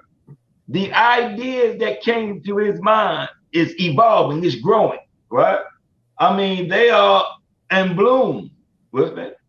You saying that as other leaders sit down and they all come up with ideas, you saying, okay, your responsibility, because the creator put that idea in your head. We have a bad habit all of us, that we project our ideas into other people, and we project it in a way to get them to do it. We even tell mom, look, Mo, you can do. Mo, hold up for a second. Let me finish. Right. So if all of us create a program, right, and we can launch it off his. He can even give us some guidance in what he did to help do what you want to do. But I want to be able to turn this on and be able to come to your program and his program. And you understand, I want to be able to see a variety of programs with different faces doing what they know the creator gave them to do, right? You understand? Like, and especially you being the son of such a great one, right? I know for a fact that just your spirit alone, you understand, will carry that joint to, and if they correlate, if they connect, you can bring them together at some particular point, and even that's what I have done. I have done that thus far. That's how I started off this program, you know, vibing about certain youth that I have mentored and changed their lives around. And no, the work don't stop there. We continue going. And you made a valuable point all through that that conversation you were just having with us just now. However, again, I know that Uni's platform is more profound because I'm not into social media. I'm not really out here. I mean, it took a genuine man like him to have me out here like this right now. I don't know the next time I'm gonna be out, you know what I mean? But nevertheless, we need to be more out to really help the youth, and I'm willing to do that. So yes, Mo, you know, everything you said was 110%, brother. Okay, see, that's what I just said, Mo. I think y'all missed it. I do those programs. I've been doing those and was gonna edit them to put them out. As far as me talking to the youth, I'm getting ready to put one on as soon as we get off that we already had. You know what I mean? So you can see us communicating as black men when we agree to disagree. You know what I mean? But we push forward with the message. You know what I mean? And I'm going to share it on Unique Mecca Audio TV. Please put that on the screen so they know that we get ready to put it up when we get off of here on Unique Mecca Audio TV. And like Brother Talib said, I bring men out, you know what I mean, that want to help the youth. And I don't care who they are. I don't care what y'all think of them. You know what I mean? Because hey, hold up a minute, man. Let me see. I got the answer to this. Go ahead, big bro. Go ahead. Let me pull you off while you answer that. Come back when you're ready, Mo. Yeah. So y'all can understand that. You know what I mean? I'm here with the son of one of my mentors, one of my many mentors. You understand what I'm saying? Because I listened. You know what I mean? But they didn't know I was listening. You know what I mean? Your father knew I was listening because he had a unique way of dealing with me because I think he had a problem child growing up. You know what I mean? But he fully understood me. And I mean, like I said, he'll send for me like the house was on fire. You know, he'll go to the window and he start flapping his arms to get somebody in the window because we in the yard, we segregated because, you know, we in a maximum security prison. And your pops in my window raised his hand and they can't hear what he's saying. But they know he waving his hands mean get unique. You know what I mean? So now he need me to come out on the next move. So I go on the next move and he shared things with me about Chaz, like when Chaz passed, he shared that with me too, because I was there. You understand what I'm saying? And he said he wasn't mad at anything because he did great things and he's going back to the essence, you know? But like I said again, so y'all understand what this programming is about today. This program here today is a tribute to the fathers.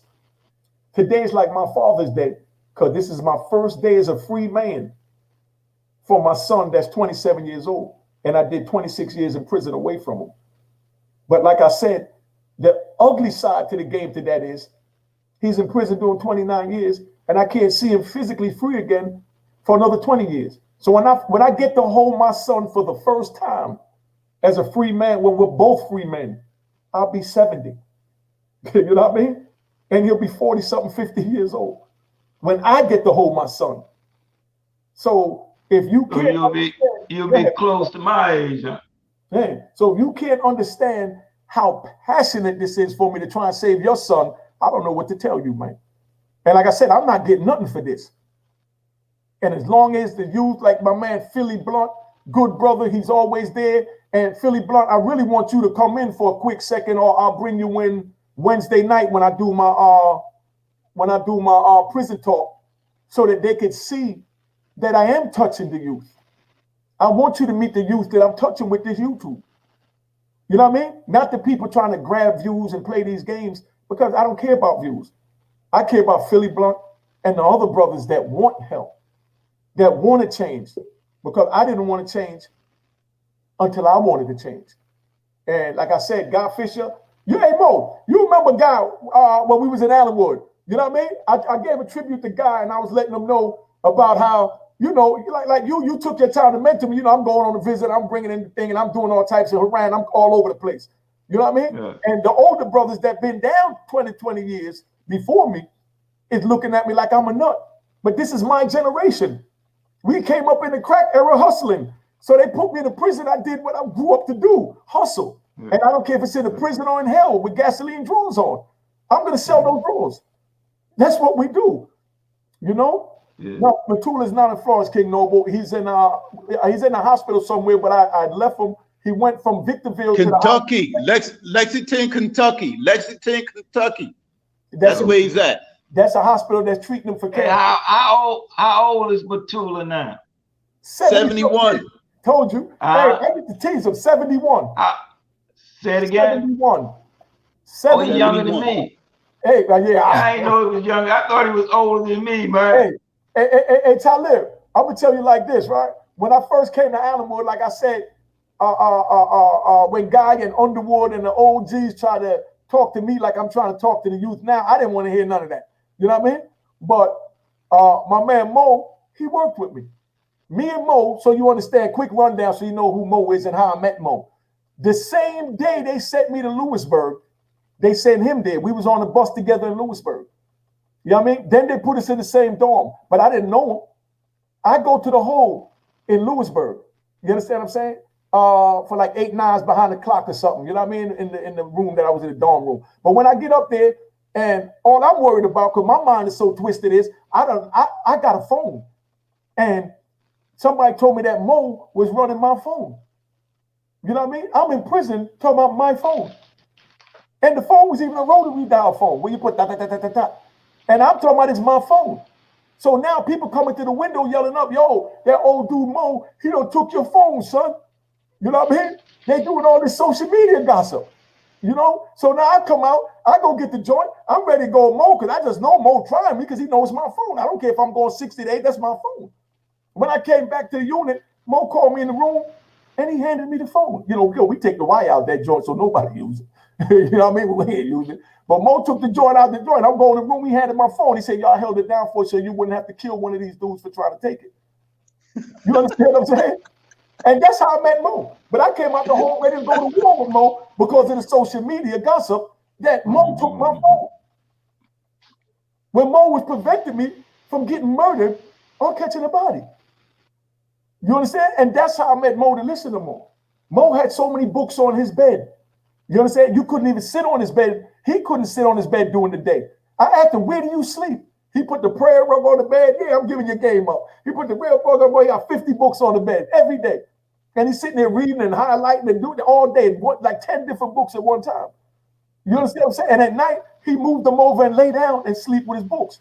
Rest in peace to my uncle, David Hyatt, that brought out R. Kelly. He did the same thing. He had his law papers all over the bed. He died of cancer in 2016, right before the clemency was about to kick off. David Hyatt died in cancer. Died in Butner of cancer. And when he died, they said that his whole bed was scattered with legal papers because he fought to his last breath. Because those are the men that raised me. And I was willing to fight to my last breath. But I'm not mad at anyone that wasn't willing to do that or didn't do that. Because that was my choice. That's what made me sleep good at night. You understand what I'm saying? And that's all that matters to me. So I don't judge nobody.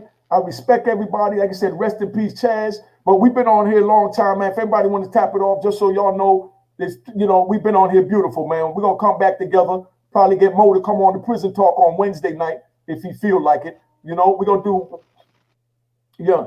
All right, well, Philly Blunt, you on Wednesday night. I got a young man that's going to come on Wednesday, Mo. I've been reading his comments. I haven't said anything to him. I just been reading his comments because I wanted to make sure I was really reaching them. And Philly Blunt, I'm going to give y'all the real. You know what I mean? I sat here and I broke down in tears in front of you from my disappointment that I'm trying to save someone else's kid, and they wouldn't allow me when no one tried to save mine. And then I remembered Philly Blunt reading this post, and I saw the post he made over at Miss T page. Thank you, Miss T. You know what I mean? But I saw the post he made over there, and he made the same type of comment over there, where he said he put up all kinds of negative comments about Alpo on my page when I put the video with me and him. And after listening to what Alpo had to say, you know what I mean? You know, he took down the negative comments down, because that's what it's about. I'm not bringing him up there for negative comments. I'm bringing him up there for the youth, like Philly Blunt. He's 38. I got kids 38, so he's the youth to me. I got kids his age, you know? And like I said, if I reach one, I'm happy. And that's why I'm here today, and I decided to do this show. And I'm glad Philly Blunt stepped in, even though he came late. You know what I mean? I love you, brother. I'm not going to let you down. I'm going to keep pushing the best that I can. But this social media is new to me.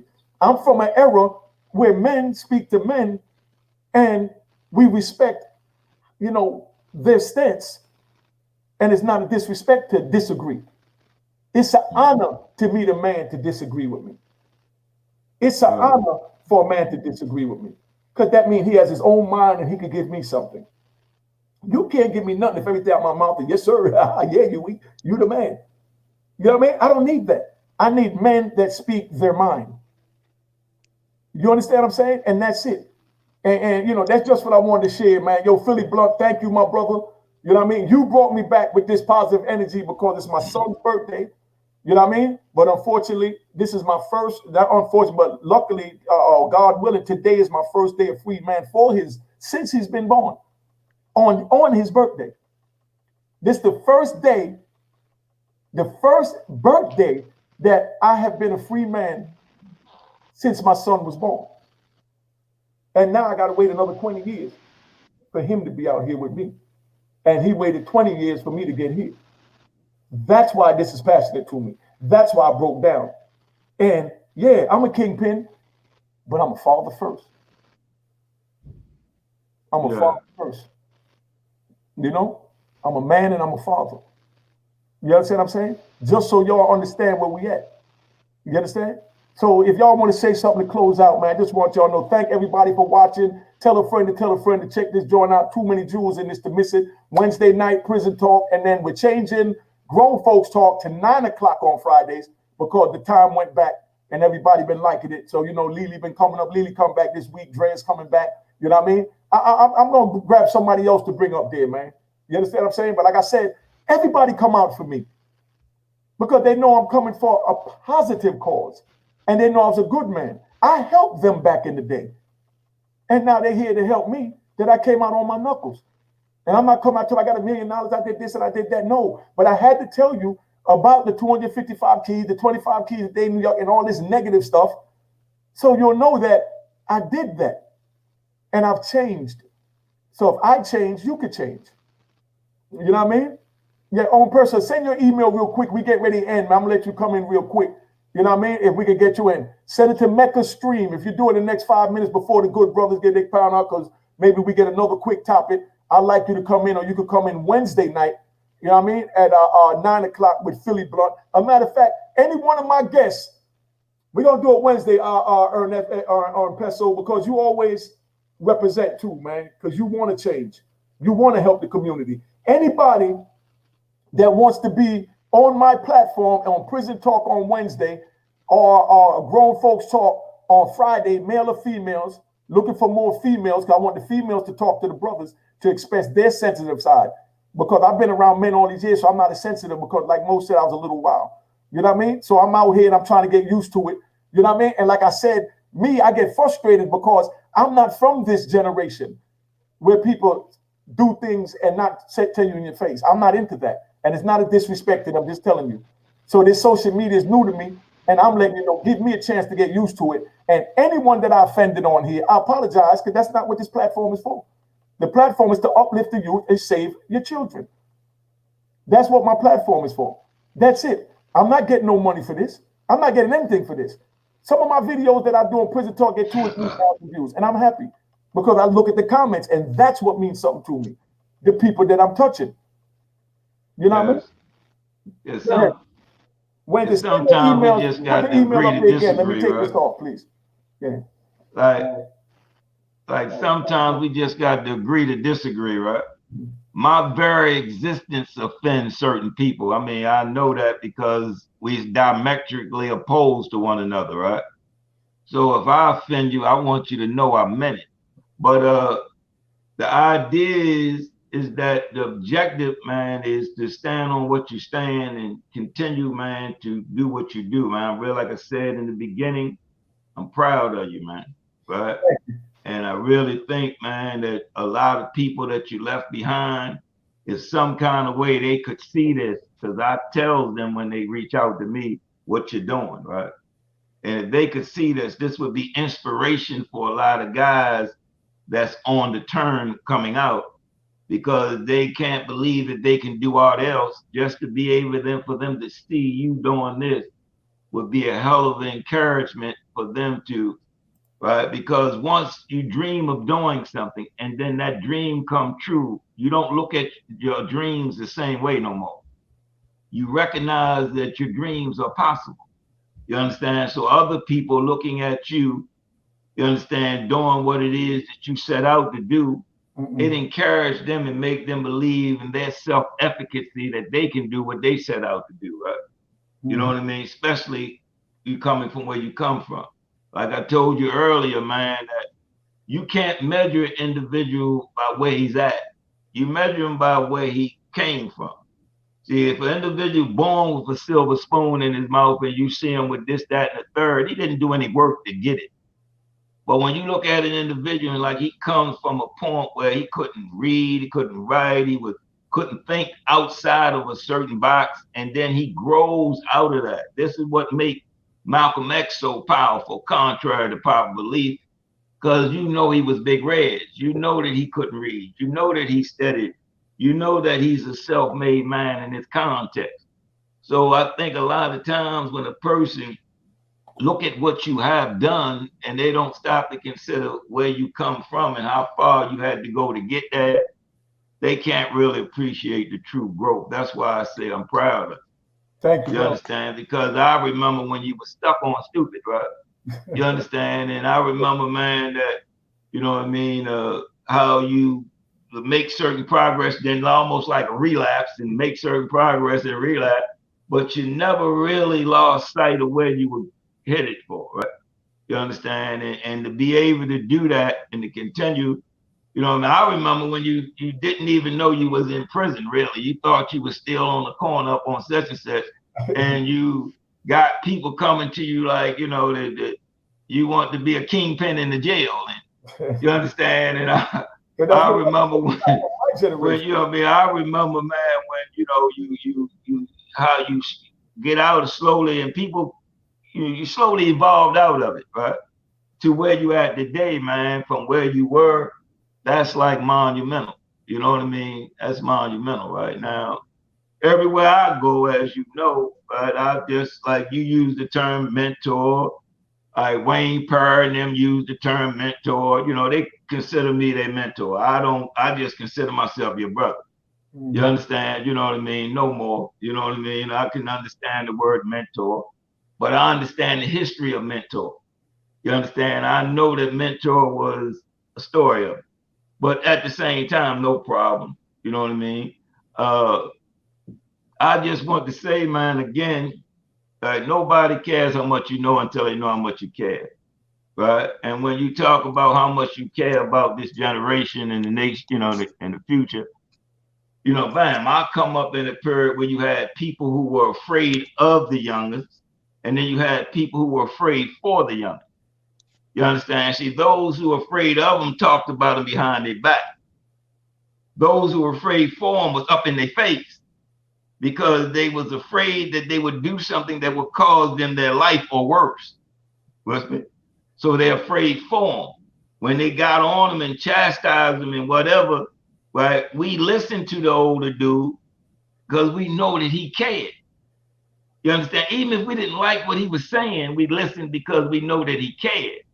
You understand? But the dude that was over in the corner talking about you behind your back and all that, they're afraid of you. We knew the difference. You understand? And the older dudes that was afraid of us, we carried them. The older dudes that was afraid for, you understand, they could come here, pop you upside the head and all that because you knew that they was worried about you. You understand? You saying, man, what's got to do with this?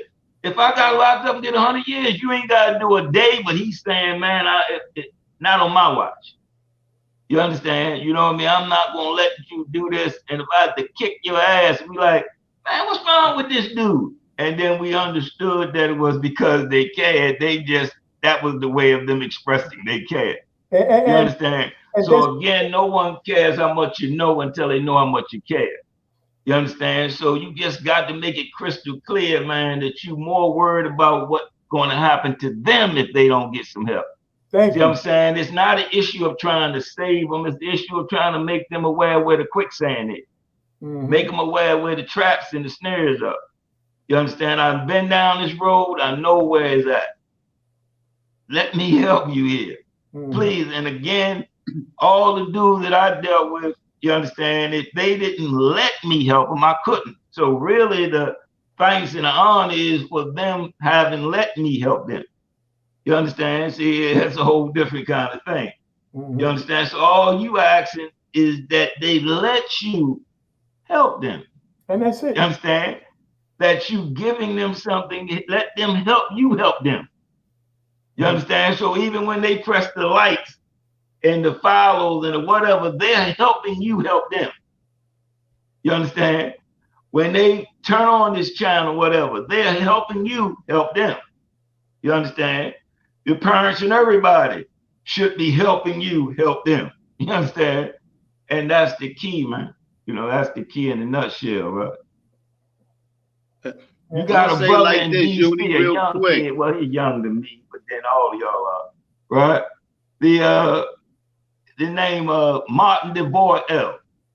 Remember that name, Martin DeVoe. They call him Mahdi. Sharp youngster. Well, he's young, but my young to me. And I'm gonna refer him to you, man, to come on, you know, just like this and talk. You know what I mean? And you'll love him. You know what I mean? He did a racket time inside, you know what I mean? He goes in as gangster and come out DeVoe, right? In other words, he basically transforms, like the caterpillar turns into the butterfly, right? So, yeah, anyway, having said all that, man, I enjoyed this. It may not happen again, but I enjoyed this. And it's only because of you, right? That's what I want. You know what I mean? I bring men out. Men come out for me because they respect me and I respect them. You know what I mean? Both of these brothers just shared with you that they wouldn't have did this for anyone else. You know what I mean? Yeah, there's no question. You know what I'm saying? I got five other names that people been trying to get to do platforms that since I've been home, and I got so much footage put up. I'm waiting on the pandemic when we trapped in here where I could sit here, have fun with y'all, and drop the content I did over the summer when, as y'all said, I hit the ground running. I went running for you. I went running to get content for you up and down the East Coast as far as these people would allow me to go to try and give you the light. You know what I mean? The light. So that we don't lose our youth. And that's it. Go ahead, Talib, my bad. Nah, it's all good real quick because I got to bust a move in a minute. But what I wanted to expound on real quick is that, hey, yo, brother, you. Continue telling these brothers you love them, man. Continue telling them that you support them, man. The naysayers, the ones that's talking, quote unquote, against you, they not really against you, bro. They can't be. Because me, myself, the little time that I've known my dad, he taught me to do research on people before you even F with them. You see what I'm saying? So before I even came up on it, yeah, I checked the pedigree and, you know, your social medias and stuff like that. Only thing you pushing is positivity. You know what I'm saying? How can somebody be against positivity? You know what I mean? It's different from, like, for example, somebody pulled my pedigree. They can't see no bull crap about me. So now if they do that, that means that they are just looking for something to start some nonsense, right? So now I'm saying that to say this. when they build about you or they feel some type of way, it's a personal feeling that they have. It's nothing that you really done. You see what I'm saying? It's maybe who you may have on the platform. Who knows? They might speak about me and Mo right now on your platform or something. Who knows? You know what I'm saying? But that don't mean that we have to shun them. They not willing. They not ready yet. That's all it is. They not ready yet. You not no bird ass dude. Mo ain't no bird ass dude. I'm not either. You know? So I'm saying that to say, keep pushing forward. Like my dad would say, straight ahead. You know what I mean? And let the naysayers be what they are. Keep the respect for them. Keep telling them that yo, you good with me, even if I'm good with you, even if you're not good with me. You see what I'm saying? And that's putting a nail on the head right there. Now, as far as our youth and our younger generation and stuff, we doing what we're supposed to do. We are doing what we're supposed to do. And that's the reason why I put together the youth program. It takes a village, because it takes more than one person to get our youth in order. I can't do it by myself. You can't do it by yourself. The next person can. Shout out to all initiative programs like Man Up, AT Mitchell, you know, GMAC, Gang Intervention, all of them, you know, My Son, the General King, Stop Killing Kings, Erica Ford Life Camp. There's a lot of initiative programs that's out there that's trying to help the youth, and all the other initiative programs that I'm not even speaking on. Shout out to them, because they are doing what they need to be doing to help, you know? So I'm saying, with that being said, to your whole audience, those that's listening to this platform, the Shakur family, salute y'all. We appreciate y'all. We got to keep pushing forward. You know, free Dr. Mutulu Shakur, man. You know, unfortunately, he got denied. He got released again. He got denied again. And they denied him compassionately, even though he did have cancer. Slow that down. Run that back again so they know what's the status of him, because I was in California and I know the Oakland area love the doc. So break down what's going on with his situation, where he at, so that when our Oakland people there that don't know, because a lot of them hit me asking questions, you can how they can help him, man. Yeah. Break it down. So his status, his case. Well, truth be told, not only the brothers that's with the I spoke on Oakland because I just left California. That's why I spoke on Oakland. I just left I got released from California. I'm from New York, because they sent me out there because I refused to set up a police on the East Coast, 20 minutes from my mother's house. They sent me all the way to California, hoping that I would have got killed. But when I got out there, I helped the brothers out there get out of jail and stay out of jail. And then now they released me from prison. So I'm just trying to help the brothers. But I mentioned Oakland because I just left California with these brothers. And a lot of them that I'm still in contact with is asking. So let them know the status of his fight for freedom before we go real quick, big bro. You was saying it. I want to take a time. Absolutely, absolutely. Well, he's in Lexington, Kentucky now. It's the medical center. And yes, he was out there in Cali and many other locations. And I began phone calls and, you know, communications from all over I'm going to say all over the world. Wherever he was located, in-state, out-state, wherever, they be connected with me, trying to find out about him, or just trying to give support to the family on the stream. So, you know, his update is that, yeah, he's out there in Lexington, Kentucky. They denied him his relief again for the fifth time, and the lawyers had the paperwork in for compassionate relief. They denied that, and this is a man that has cancer. And how you gonna deny him, you know, compassionate relief? You know, now Sudiani, am I saying his name right? Sudiani, Mo. Yeah, Sudiani Akola. Okay, that's what I'm saying. Tell him who Sudiani is, Talib, to you. Sudiani? Yeah. I'm not impressed to that name. Okay, Mo, tell him who Sudiani is. That's the side of Shakur co-defendant, right? That's the side of Shakur. See, look at that. Y'all giving me more history than I know. That's what I'm saying. I'm gonna make sure you get it. The street. Yeah, good man. Good luck. Good man. Like, no matter what he went through, he kept his sense of humor. You know what I mean? He's one of them rare guys that, again, you listen to him because you know he care about you, right? You know what I mean? Like you know he care about you, right? Even if he's talking to you and somebody might think he's talking bad to you, you know it's coming from his heart and it's because he cares, right? Got a hell of a sense of humor, right? I mean, and an environment like the environments we earlier described, or that you will describe on this prison program, prison talk program, it's really fascinating how an individual can maintain a sense of humor, you understand, and maintain a good, healthy outlook on life in spite of all the decadence and the environments that's really geared towards something else. Yeah, people make this mistake and they think that prison changes an individual. Like they think they'll see a guy comes out of prison and they'll think prison did that. And prison don't. It's the individual's own effort in spite of prison, not because of prison. In spite of prison that brings about the transition. You understand? So you got guys that's able to evolve and grow in that kind of environment. It's phenomenal, right? And Sudiati, you know what I mean? It's a wonderful dude, man. He's one of the ex-Black Panthers, or for that matter, Black Panther. You understand, that was arrested with Talib Shakur. Mm-hmm. Hey, now I'm gonna tell you how I met Talib Shakur, right? Hey Mo, you remember when I think what was your name? 1B or 1A in Alamo? You was across from me, but what was it? A or B? I don't remember how it go. You know? I don't either, man, and I try not to, right? All right, but look, we had they were trying to make a honor unit.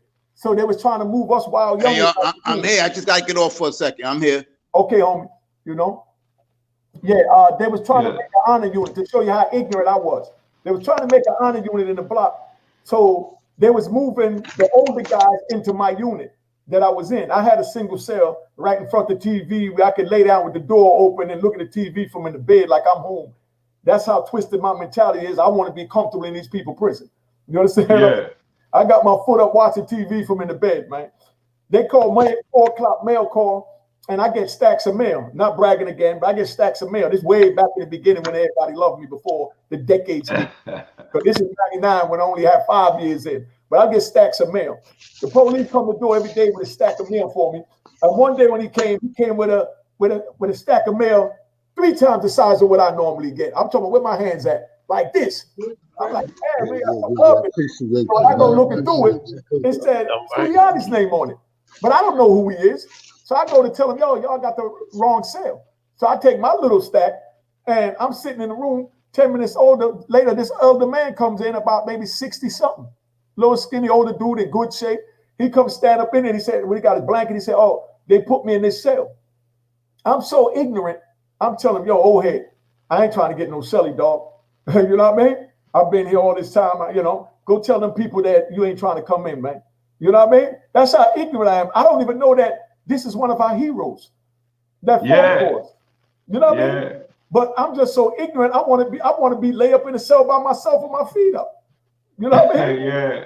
And Brother Moe let me know who he is when I went out. I said, man, you know, they try to give me a celly and I'm vexed. You know, I'm trying to give me a celly and I'm going in. And he like, whoever they gave you, that's who Allah wants you to have. You know what I mean? And I'm looking at him, I ain't trying to hear that. Man, I don't want nobody myself. This old man, what would do the old man to sell? I can't talk with him. He probably don't smoke. He don't drink. He don't do nothing. I want to smoke, drink, watch TV, and be in Club 2000 in Allenwood Penitentiary. That was my twisted mentality. And it's the same time when God's saying, man, you need to tighten up, youngin'. And I'm telling him, I ain't trying to hear none of that. That's what I'm saying. Good brothers tried to teach me. So I go back in the unit. And I say to the old man, I said, yo, my brother told me your name is such and such, and we kicked it for a second. You know what I mean? And he's like, look, if you don't want me in here, I'll leave. You understand what I'm saying? But this is where they put me. You know what I mean? So I said, oh, hey, you know what? These people probably going to get rid of me anyway, man. Come on in. You understand what I'm saying? Because they making it an honor unit, and I'm not no honor dude. You know what I mean? So I know they get ready to pull a fast one to pull me out anyway. So I said, I'd rather a black man, the elder black man, have this plus cell, even though it didn't mean anything to him, but that's where my mentality was at. You know what I mean? So I tell him, no, they get ready to get rid of me anyway. I already see it's so cool. You know what I mean? So I moved the brother, and Sure enough, 2 days later, they come get me at 4 o'clock count, and they say, "Oh, pack your stuff. You gotta go." You know. I said, "Where am I going?" They said, "Don't worry about the package." So I already knew then where I was going. So now I'm talking to the old man, and he's telling me, "Man, they do that to my co-defendant a lot. People like you that got a lot of influence, they're gonna keep moving you, youngin. But if you get wild like that, you ain't heading nowhere but to trouble, and you ain't never getting out of these people's prison." You know what I mean? He said, "Thank you for the room." You understand what I'm saying? He said, "But I want you to know that if you don't do nothing else, take this with you when you go on your journey, because these people will bury you in here." You know what I mean? And my co-defendant is scheduled to die in here. You're scheduled to die in here. I said, "Nah, I got my appeal in. I got my appeal in." I said, "Man, them people don't care how right you are. You too militant. You too strong-minded. You too strong-willed. Do the last thing they want back out there. Because the youth get to hear you speak once you get your mind right. Because right now your mind is not right, but it's sharp enough to be right. But take this with you on your journey, young man. Slow down. Yeah. Slow down." That's right. And over the years, it took another decade. That was the same time when Guy Fisher talked to me. Because this is 99, this is 2001 in Allenwood. I got there in 99. And they was bringing in the DC guys when they brought them into the prison system and was pushing us out. So they used that to send me out to Lompart, out west again. Because they don't want to keep me in any East Coast, New York area, because they figure that I'm bringing drugs in, I got money, I'm doing this, and I could, you know, make things happen that they don't want to happen in the prison that I'm not supposed to be doing in the prison. You know what I mean? But I'm just doing it because I'm trying to be defiant. You know what I mean? This is my way of rebelling. But at the same time, I'm selling drugs to my people again. You know what I mean? And it took a decade, over a decade, for what Suniani tried to tell me, what Guy Fisher tried to tell me, what Underwood tried to tell me, what Moe tried to tell me. You know what I mean? I'm a product of this man sitting here. That's why I called this man on here to explain, you know, my journey. Because they don't know me. I've been gone 26 years and couldn't get in no magazines and all of that because I didn't want to put my case out there because it would have never let me out. I'm trying to get out saying that I'm rehabilitated, not that I'm a kingpin trying to get out. You know what I mean? It just so happened when they made the law saying if you self-rehabilitated and you've been helping others within prison, you understand what I'm saying? That the judge could release you. You know what I mean? The homie coming back so I can get ready to end this and we can shout pipe him out, Mo. Okay, there you go. You know, there you go. But yo, we out, man. I was just, you know, giving that story about Suniani so we can let them know. Y'all say your goodbyes and your thank yous to my audience, man. We appreciate y'all for coming because I know they got something out of this. No doubt in my mind they got something out of this. You know what I mean? Because I got something out of this. You understand what I'm saying? Yeah. USP Lompart, 2001. They sent me. You know what I mean? I'm down. Yeah. So we get ready to tune out, man. Yo, thank you. Happy birthday, Mahdi. Thank you, Mo. Thank you, Talib, because he got punched out at the bottom. So we're not gonna wait. We're gonna wait Wednesday night, 9 o'clock. Philly Blunt gonna be on, and whoever else call in that, you know, that would like to show the impact that this channel has had on their lives. The impact. You know what I mean? Happy New Year's to your son, man. You know what I mean? Thank you, brother. Y'all love you, Mo, and I love y'all, man. God bless you. All right, we out, family. Thank you.